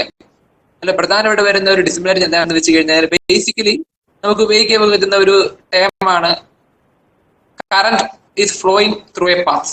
അത് അങ്ങനെയാണ് നമ്മൾ സാധാരണ ഉപയോഗിക്കുന്ന ഒരു കൺസെപ്റ്റ്. പക്ഷേ മാഗ്നറ്റിക് ഫ്ലക്സ് നമുക്ക് ഫ്ലോ ചെയ്യുന്ന രീതിയിൽ അങ്ങ് പ്രസന്റ് ചെയ്യാൻ കുറച്ച് ബുദ്ധിമുട്ടാണ്. കാരണം മാഗ്നറ്റിക് ഫ്ലക്സ് അങ്ങനെ ഫ്ലോ ചെയ്യുന്ന ഒരു കൺസെപ്റ്റ് അല്ല. It forms A closed path. അത് നോർത്ത് പോൾ സൗത്ത് പോൾ വരെ ഡെവലപ്പ് ചെയ്യുന്ന ഒരു അറേഞ്ച്മെന്റ് ആണ്. നമ്മൾ ഫ്ലോ ചെയ്യുന്ന വാക്കിനേക്കാൾ കൂടുതൽ നല്ല വാക്ക് ലിങ്കിങ് എന്നാണ് ഉദ്ദേശിക്കുന്നത്. Magnetic flux linking something. എന്തിനെയോ ഒരു രണ്ട് മാഗ്നറ്റിക് മെറ്റീരിയൽ തമ്മിൽ ഫ്ലക്സ് ലൈൻസ് ലിങ്ക് ചെയ്ത് പോവുക. അതാണ് കുറച്ചുകൂടി ആപ്റ്റ് ആയിട്ടൊരു വാക്ക് തന്നെ. ഫ്ലോയിന്റെ വാക്കിനേക്കാൾ കൂടുതലായിട്ട് നമുക്ക് ഉപയോഗിക്കാൻ പറ്റുന്ന വാക്ക് ലിങ്കിങ് ആണ്. പിന്നെ മറ്റൊരു റിലേഷൻ എന്താണെന്ന് വെച്ച് കഴിഞ്ഞാൽ നമുക്ക് യഥാർത്ഥത്തിൽ മാഗ്നറ്റിക് ഇൻസുലേറ്റർ എന്ന് പറയുന്ന ഒരു കൺസെപ്റ്റ് ശരിക്കും പറഞ്ഞാൽ ഇല്ല എന്നുള്ളതാണ്. അതേസമയം ഇലക്ട്രിക്കൽ ഇൻസുലേറ്റർ ഉണ്ട് തന്നെ. കാരണം പ്ലാസ്റ്റിക്, റബ്ബർ, ഈവൻ എയർ എന്ന് പറയുന്നത് പോലും ഒരു ഗുഡ് ഇലക്ട്രിക് ഇൻസുലേറ്റർ ആണ്. എന്ന് വെച്ചാൽ ഇലക്ട്രിക് കറണ്ടിനെ ഒരു റീജിയൻ മറ്റൊരു റീജിയനിൽ കടത്തിവിടാൻ അത് അനുവദിക്കുന്നില്ല. It completely prevents the flow of electric current. But in A magnetic circuit even air also permits the linking of certain flux. Air കൂടി ആണെങ്കിൽ പോലും ഈ പറയുന്ന മാഗ്നറ്റിക് ഫ്ലക്സ് കണ്ടക്ട് ചെയ്തിട്ട് പോകും. അതുകൊണ്ടാണല്ലോ നമുക്ക് രണ്ട് ബാർ മാഗ്നറ്റിക് ഇടയ്ക്ക് വെറുതെ ഒന്നുമില്ലെങ്കിൽ പോലും എയർ ആണെങ്കിൽ പോലും അട്രാക്ട് ചെയ്യാൻ റിപ്പൽ ചെയ്യാനാണ് സാധ്യത കാണിക്കുന്നത്. So air is not a perfect magnetic insulator. അതിന്റെ പെർമബിലിറ്റി വളരെ കുറവായിരിക്കും. എന്ന് വെച്ച് എയർ ഒരു മാഗ്നറ്റിക് ഇൻസുലേറ്റർ എന്ന് പറയാൻ പറ്റത്തില്ല. So basically there is a magnetic insulator even though there is some term called electric insulator. അതൊക്കെ അറിഞ്ഞിരിക്കുക. പിന്നെ മറ്റൊരു കാര്യം എന്ന് പറയുന്നത് നേരത്തെ പറഞ്ഞ റിലേറ്റീവ് പെർമബിലിറ്റി μr. നമുക്ക് ഇലക്ട്രിക് സർക്യൂട്ട് പഠിച്ചു കഴിയുമ്പോൾ മെറ്റീരിയൽസിന്റെ റെസിസ്റ്റിവിറ്റി എന്ന് പറയുന്ന ഒരു പാരാമീറ്റർ ഉണ്ട്, റോ. അതിന് ബദലായിട്ട് നമ്മളിവിടെ റിലേറ്റീവ് പെർമബിലിറ്റി പോലുള്ള കൺസെപ്റ്റ് ഒക്കെ നമ്മളിവിടെ ഇൻട്രൊഡ്യൂസ് ചെയ്ത് തന്നെ. അവിടെ റെസിസ്റ്റിവിറ്റി ഒക്കെ ഏകദേശം മെറ്റീരിയലിന് കോൺസ്റ്റന്റ് ആണ്, പ്രൊവൈഡഡ് ടെമ്പറേച്ചർ ഇസ് കോൺസ്റ്റന്റ്. ടെമ്പറേച്ചറോ മോയിസ്ചറോ കൂടി കുറയുന്നതനുസരിച്ച് ഏകദേശം ചിലപ്പോൾ വേണമെങ്കിൽ റെസിസ്റ്റിവിറ്റി കൂടാം കുറയാം. അല്ലാത്ത പക്ഷം ഈ പറയുന്ന സറൗണ്ടിങ് ടെമ്പറേച്ചർ കോൺസ്റ്റന്റ് ഒക്കെ ആണെന്നുണ്ടെങ്കിൽ resistivity is almost constant throughout the operating sequence. അതാണ് റെസിസ്റ്റിവിറ്റി ഒരു മെറ്റീരിയലിന്റെ പ്രത്യേകത പറയുന്നത്. But in the case of magnetism ഒരു മെറ്റീരിയലിന്റെ relative permeability is not at all a constant. നമ്മൾ BH കർവ് കണ്ടപ്പോൾ നമ്മൾ ശ്രദ്ധിച്ചായിരുന്നു. H ഇൻക്രീസ് ചെയ്യുമ്പോൾ സ്ട്രെയിറ്റ് ലൈൻ പോലെയല്ല ബിയുടെ വരുന്ന വ്യത്യാസം, വേരിയേഷൻ ആണ്. ആദ്യമേ ചെറിയൊരു നോൺ ലീനിയർ റീജിയൻ, പിന്നെ ഒരു ലീനിയർ റീജിയൻ, പിന്നെ വീണ്ടും സാറ്റലൈറ്റ് പോവുകയാണ്. അപ്പൊ ചുരുക്കത്തിൽ പറഞ്ഞാൽ നോൺ ലീനിയർ സ്ട്രെയിറ്റ് ലൈൻ അല്ലാതെയാണ് ബിയുടെ ഒരു വേരിയേഷൻ കാണിക്കുന്നത്. അവ H കൂടുമ്പോൾ കറസ്പോണ്ടിങ് ആയിട്ട് ബി കൂടുന്നില്ല, H കുറയുമ്പോൾ കറസ്പോണ്ടിങ് ആയിട്ട് ബി കുറയുന്നില്ല. അപ്പോൾ ഒരു നോൺ ലീനിയർ അപ്രോച്ചാണ്. രണ്ടും തമ്മിലൊരു ഡയറക്റ്റ് റിലേഷൻ അല്ല. അപ്പൊ അത് തന്നെ ഏകദേശം റിലേറ്റീവ് പെർമബിലിറ്റിയുടെ വാല്യൂ എടുത്ത് കാണിക്കുന്നതാണ്. That means magnetic flux density variation മാറുന്നതിനനുസരിച്ച് റിലേറ്റീവ് പെർമബിലിറ്റി കൂടിയും കുറയും ചെയ്തുകൊണ്ടിരിക്കുകയാണ്. റെസിസ്റ്റിവിറ്റി പോലെ ഒരു മെറ്റീരിയലിന്റെ മാഗ്നറ്റിക് പെർമബിലിറ്റി കോൺസ്റ്റന്റ് ആയിട്ട് നിലനിൽക്കത്തൊന്നുമില്ല. ഇതൊക്കെയാണ് എടുത്തു പറയേണ്ട പ്രത്യേക സ്പെഷ്യൽ ഡിസിമിലാരിറ്റീസ്. പിന്നെ ശ്രദ്ധിക്കേണ്ട വേറൊരു കാര്യം, ഇലക്ട്രിക് സർക്യൂട്ട്സിൽ ഇലക്ട്രിക് കറന്റ് ഫ്ലോ ചെയ്യുന്നിടത്തോളം കാലം P×I എന്ന രീതിയിൽ ഒരു എനർജി ലോസ് അവിടെ എപ്പോഴും ഉണ്ടാകാറുണ്ട്. പക്ഷേ മാഗ്നറ്റിക് സർക്യൂട്ടുകൾക്ക് ഒരു എനർജി ലോസ് ഒന്നുമില്ല. കാരണം once it is created it is maintained. നമുക്ക് ഡെവലപ്പ് ചെയ്ത മാഗ്നറ്റിക് ഫ്ലക്സ് ഡെവലപ്പ് ചെയ്യേണ്ട ആവശ്യമായ എനർജി ആവശ്യം വരുന്നുണ്ട്. അത് മെയിൻറ്റെയിൻ ചെയ്യാൻ വേണ്ടി നമുക്ക് എനർജി വീണ്ടും എക്സ്പെൻഡ് ചെയ്യേണ്ട ഒരു ആവശ്യമായിട്ട് വരുന്നില്ല. അതാണ് മാഗ്നറ്റിക് സർക്യൂട്ടിന്റെ പ്രത്യേകത എന്ന് പറയുന്നത്. സോ ഈ ഡിസിമിലാരിറ്റി ജസ്റ്റ് ഒന്ന് ഒബ്സർവ് ചെയ്ത് നോക്കുക, അറിഞ്ഞിരിക്കുക. നമുക്ക് ചിലപ്പോഴൊക്കെ ചില ആവശ്യങ്ങൾ നോക്കി ഈ പറഞ്ഞ ഡിസൈൻ ക്രൈറ്റീരിയ ജസ്റ്റ് അറിഞ്ഞിരിക്കുന്നത് അവിടെ അത് ആവശ്യപ്പെട്ട് വേണ്ടി വരും. എന്തായാലും അടുത്ത സ്ലൈഡിലേക്ക്.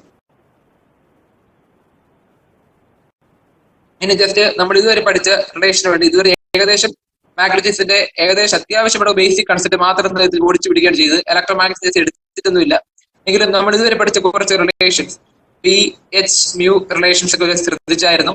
P എന്ന് പറയുന്നത് 5/A എന്ന relation ശ്രദ്ധിച്ചായിരുന്നു. B/H is equal to μ അഥവാ കോൺസ്റ്റന്റ് ആയിട്ടുള്ള റിലേഷൻ പഠിച്ചായിരുന്നു. അതുപോലെ MMF is equal to H/L എന്നുള്ള ഇക്വേഷൻ ഒക്കെ ശ്രദ്ധിച്ചായിരുന്നു. ഒരു റിലക്റ്റൻസിന്റെ ഒരു equation S is equal to something അങ്ങനെ കുറെ ഇക്വേഷൻ നമ്മൾ ശ്രദ്ധിച്ചായിരുന്നു. അപ്പൊ ഈ എക്സ്പ്രഷൻസ് ഒക്കെ വെച്ചുകൊണ്ട് നമ്മുടെ ഒരു പ്രോബ്ലം സോൾവ് ചെയ്യാൻ പോവുകയാണ്. ഇത് നിങ്ങൾ ടെക്സ്റ്റ് ബുക്കിൽ സോൾവ്ഡ് ക്വസ്റ്റ്യൻ ആണ്. ആ ക്വസ്റ്റ്യൻ ശ്രദ്ധിച്ച് നോക്കുക. Determine the MMF required to generate a total flux of 100 microweber in an air gap of 0.2 centimeter long. The cross-sectional area of the air gap is 25 centimeter square. ക്വസ്റ്റ്യനിൽ specific ആയിട്ട് ആവശ്യപ്പെട്ടിരിക്കുന്നത് MMFന്റെ value determine ചെയ്യുക, MMF കണ്ടുപിടിച്ചു കൊടുക്കുക. അപ്പൊ ഇത്തരം questions വന്നു കഴിയുമ്പോൾ അത്യാവശ്യം വേണ്ട റിലേഷൻസ് ഓർ എക്സ്പ്രഷൻസ് ഇത് മനസ്സിലേക്ക് കൊണ്ടുവരിക. അതിനും തൊട്ടുമായിട്ട് ചെയ്യേണ്ട കാര്യം എന്താണ് ക്വസ്റ്റ്യൻ ഇരിക്കുന്നത് ബാക്കി പാരാമീറ്റേഴ്സ് ഏതൊക്കെ ക്വാണ്ടിറ്റീസ് ഏതൊക്കെ പാരാമീറ്റേഴ്സ് നമുക്ക് ക്വസ്റ്റ്യനിൽ നിന്ന് ഡിറൈവ് എടുക്കാനായിട്ട് പറ്റും. ആദ്യമേ സൊല്യൂഷൻ ചെയ്യുമ്പോൾ ആദ്യമേ ചെയ്യേണ്ട കാര്യം അത് തന്നെയാണ്. What are the parameters given in the question. അത് നമുക്ക് ആദ്യം വർക്കിംഗ് എഴുതി വെക്കാം. സോ ഒന്ന് ക്ലിക്ക് ചെയ്യാം, മൗസ് ക്ലിക്ക് ചെയ്യാം, ഒന്നുകൂടി ക്ലിക്ക് ചെയ്യാം. സോ ഫസ്റ്റ് ശ്രദ്ധിച്ചു നോക്കി കഴിഞ്ഞാൽ we have in the question 5 is equal to 100 microbar. Total flux of 100 micro എന്ന് ക്വസ്റ്റ്യൻ തന്നിട്ടുണ്ട്. അപ്പൊ അത് സ്പെസിഫിക് ആയിട്ട് എഴുതി വെക്കുകയാണ് 100 മൈക്രോബാർ. പിന്നെ ശ്രദ്ധിക്കേണ്ട പ്രധാനപ്പെട്ട കാര്യം പ്രോബ്ലം ചെയ്തുകൊണ്ടിരിക്കുമ്പോൾ ക്വസ്റ്റ്യൻ തന്നിട്ട് എല്ലാ പാരാമീറ്ററിന്റെ സ്റ്റാൻഡേർഡ് വാല്യൂ മാറ്റുന്നത് നിർബന്ധമായിട്ട് ചെയ്യേണ്ട കാര്യമാണ്. നമ്മുടെ ക്വസ്റ്റ്യനിൽ തന്നിരിക്കുന്ന വാല്യൂ 5 എന്ന് പറയുന്നത് മൈക്രോബാർ ആണ്. മൈക്രോബാറിന്റെ സ്റ്റാൻഡേർഡ് ആക്കി മാറ്റാൻ വേണ്ടി 10⁻⁻⁶ എന്ന് പറയുന്ന എക്സ്പോണൻഷ്യൽ ക്വാണ്ടിറ്റി മൾട്ടിപ്ലൈ ചെയ്യുക. So we get 100 × 10⁻⁶ weber. അത് പ്രത്യേകം ശ്രദ്ധിച്ചു വെക്കുക. പിന്നെ വീണ്ടും നമുക്ക് ക്വസ്റ്റ്യനിൽ കാണാൻ പറ്റുന്ന ബാക്കി ഡിഫറെന്റ് പാരാമീറ്റേഴ്സ് എന്തൊക്കെയാണെന്ന് വെച്ച് കഴിഞ്ഞാൽ ലെങ്ത് ഓഫ് ദ മാഗ്നറ്റിക് തന്നിട്ടുണ്ട്. It is equal to 0.2 centimetre long ആണ്. അത് ഞാൻ നേരത്തെ പറഞ്ഞതുപോലെ തന്നെ സ്റ്റാൻഡേർഡ് യൂണിറ്റ് ആയ മീറ്ററിലേക്ക് മാറ്റി വെക്കുക. 0.2 × 10⁻² metre. Then we have the remaining parameters. Area of cross section of the area. We have capital letter A is equal to 25 × 10⁻⁴. മറ്റൊന്നും വല്ല തന്നിരിക്കുന്ന ക്വസ്റ്റ്യനിൽ സെന്റിമീറ്റർ സ്ക്വയർ ആയിരുന്നു. അതിനെ സ്റ്റാൻഡേർഡ് യൂണിറ്റ് മീറ്ററിലേക്ക് മാറ്റാൻ വേണ്ടി multiply with 10⁻⁴. So we get 10⁻⁴ metre square. ഇത്രയും ചെയ്തു വെക്കുക. ഇതാണ് നമുക്ക് തന്നിരിക്കുന്ന ക്വസ്റ്റ്യനിൽ നിന്ന് ലഭ്യമാകുന്ന പാരാമീറ്റേഴ്സ് എല്ലാം തന്നെ. അവർ question is what MMF. MMF determine ചെയ്യുന്ന നമ്മുടെ ക്വസ്റ്റ്യൻ എന്ന് പറയുന്നത്. So we have the relation between MMF and certain other parameters. ആ ഇക്വേഷൻസ് എഴുതി വെക്കുകയാണ്. നമ്മൾ നേരത്തെ സ്ലൈഡ് കണ്ടതാണ്. ഒന്നുകൂടി ശ്രദ്ധിക്കാം. മൗസ് ക്ലിക്ക് ചെയ്യാം. H is equal to NI divided by N. Relation between H and MMF എന്ന സ്ലൈഡ് നമ്മൾ കണ്ട സെയിം ഇക്വേഷൻ ആണ്. H is equal to NI divided by N. നമ്മുടെ ക്വസ്റ്റ്യൻ ആവശ്യപ്പെട്ടിരിക്കുന്നത് NI യുടെ വാല്യൂ ആണ്, MMF ന്റെ വാല്യൂ ആണ് ക്വസ്റ്റ്യൻ ആവശ്യപ്പെട്ടിരിക്കുന്നത്. നമുക്ക് ഈ ഇക്വേഷൻ വെച്ച് സുഖമായിട്ട് വേണമെങ്കിൽ ഈ പറഞ്ഞ MMF ന്റെ വാല്യൂ കണ്ടുപിടിക്കാം. So MMF is equal to NI, H is equal to H into L. തീർച്ചയായിട്ടും H multiply with length of magnetic circuit L അറിയാം. ക്വസ്റ്റ്യൻ നമുക്ക് നേരിട്ട് ലഭ്യമാണ്. അത് മൾട്ടിപ്ലൈ ചെയ്ത് കഴിഞ്ഞാൽ തീർച്ചയായിട്ടും MMF കിട്ടും. പക്ഷേ we have the troubleshoot. So we have the trouble here, that is capital H ന്റെ വാല്യൂ ക്വസ്റ്റ്യനിൽ നേരിട്ട് തന്നിട്ടില്ല. So H is unknown quantity ആണ്. മൗസ് ക്ലിക്ക് ചെയ്യാം. അപ്പൊ ഇനി ചെയ്യേണ്ടതെന്ന് വെച്ച് കഴിഞ്ഞാൽ ആ റിലേഷൻ പോകുന്നതിന് വേണ്ടി H കണ്ടുപിടിക്കണം. ഇനി H കണ്ടുപിടിക്കാൻ വേണ്ടി നമ്മൾ മനസ്സിൽ ഓർത്ത് വെക്കേണ്ട ബാക്കി കുറച്ച് എക്സ്പ്രഷൻ ഇവിടെ എഴുതി വെക്കുകയാണ്. H is equal to capital B divided by μ0 into μr relation. അപ്പൊ ഈ ഒരു എക്സ്പ്രഷൻ റിലേഷൻ നമുക്ക് അറിയാവുന്നതുകൊണ്ട് ഇതിനെ ഡിപ്പെൻഡ് ചെയ്ത് മുമ്പോട്ട് പോയി കഴിഞ്ഞാൽ ആൻസർ കിട്ടും. ജസ്റ്റ് ശ്രദ്ധിച്ച് നോക്കാം. ഒന്ന് മൗസ് ക്ലിക്ക് ചെയ്യാം. ഒന്ന് ക്ലിക്ക് ചെയ്യാം. So H is equal to B divided by 4 × 10⁻⁻⁷. 4 × 10⁻⁻⁷ μ0 value ആണ്. അബ്സല്യൂട്ട് പെർമബിലിറ്റി ഓഫ് എയറിന്റെ വാല്യൂ ബൈ ഹെഡ് നോക്കണം നേരത്തെ പറഞ്ഞ വാല്യൂ ആണ്. അത് നമ്മൾ എഴുതി വെച്ചിരിക്കുന്നത്. പിന്നെ μr വാല്യൂ നേരത്തെ പറഞ്ഞ റിലേറ്റീവ് പെർമബിലിറ്റി ആണ്. ഒരു എയറിന്റെ അഥവാ വാക്വത്തിന്റെ റിലേറ്റീവ് പെർമബിലിറ്റി എന്ന് പറയുന്നത് 1 ആയതുകൊണ്ട് അവിടെ എഴുതി വെച്ചിട്ടില്ല. So we have H is equal to B divided by 4 × 10⁻⁻⁷.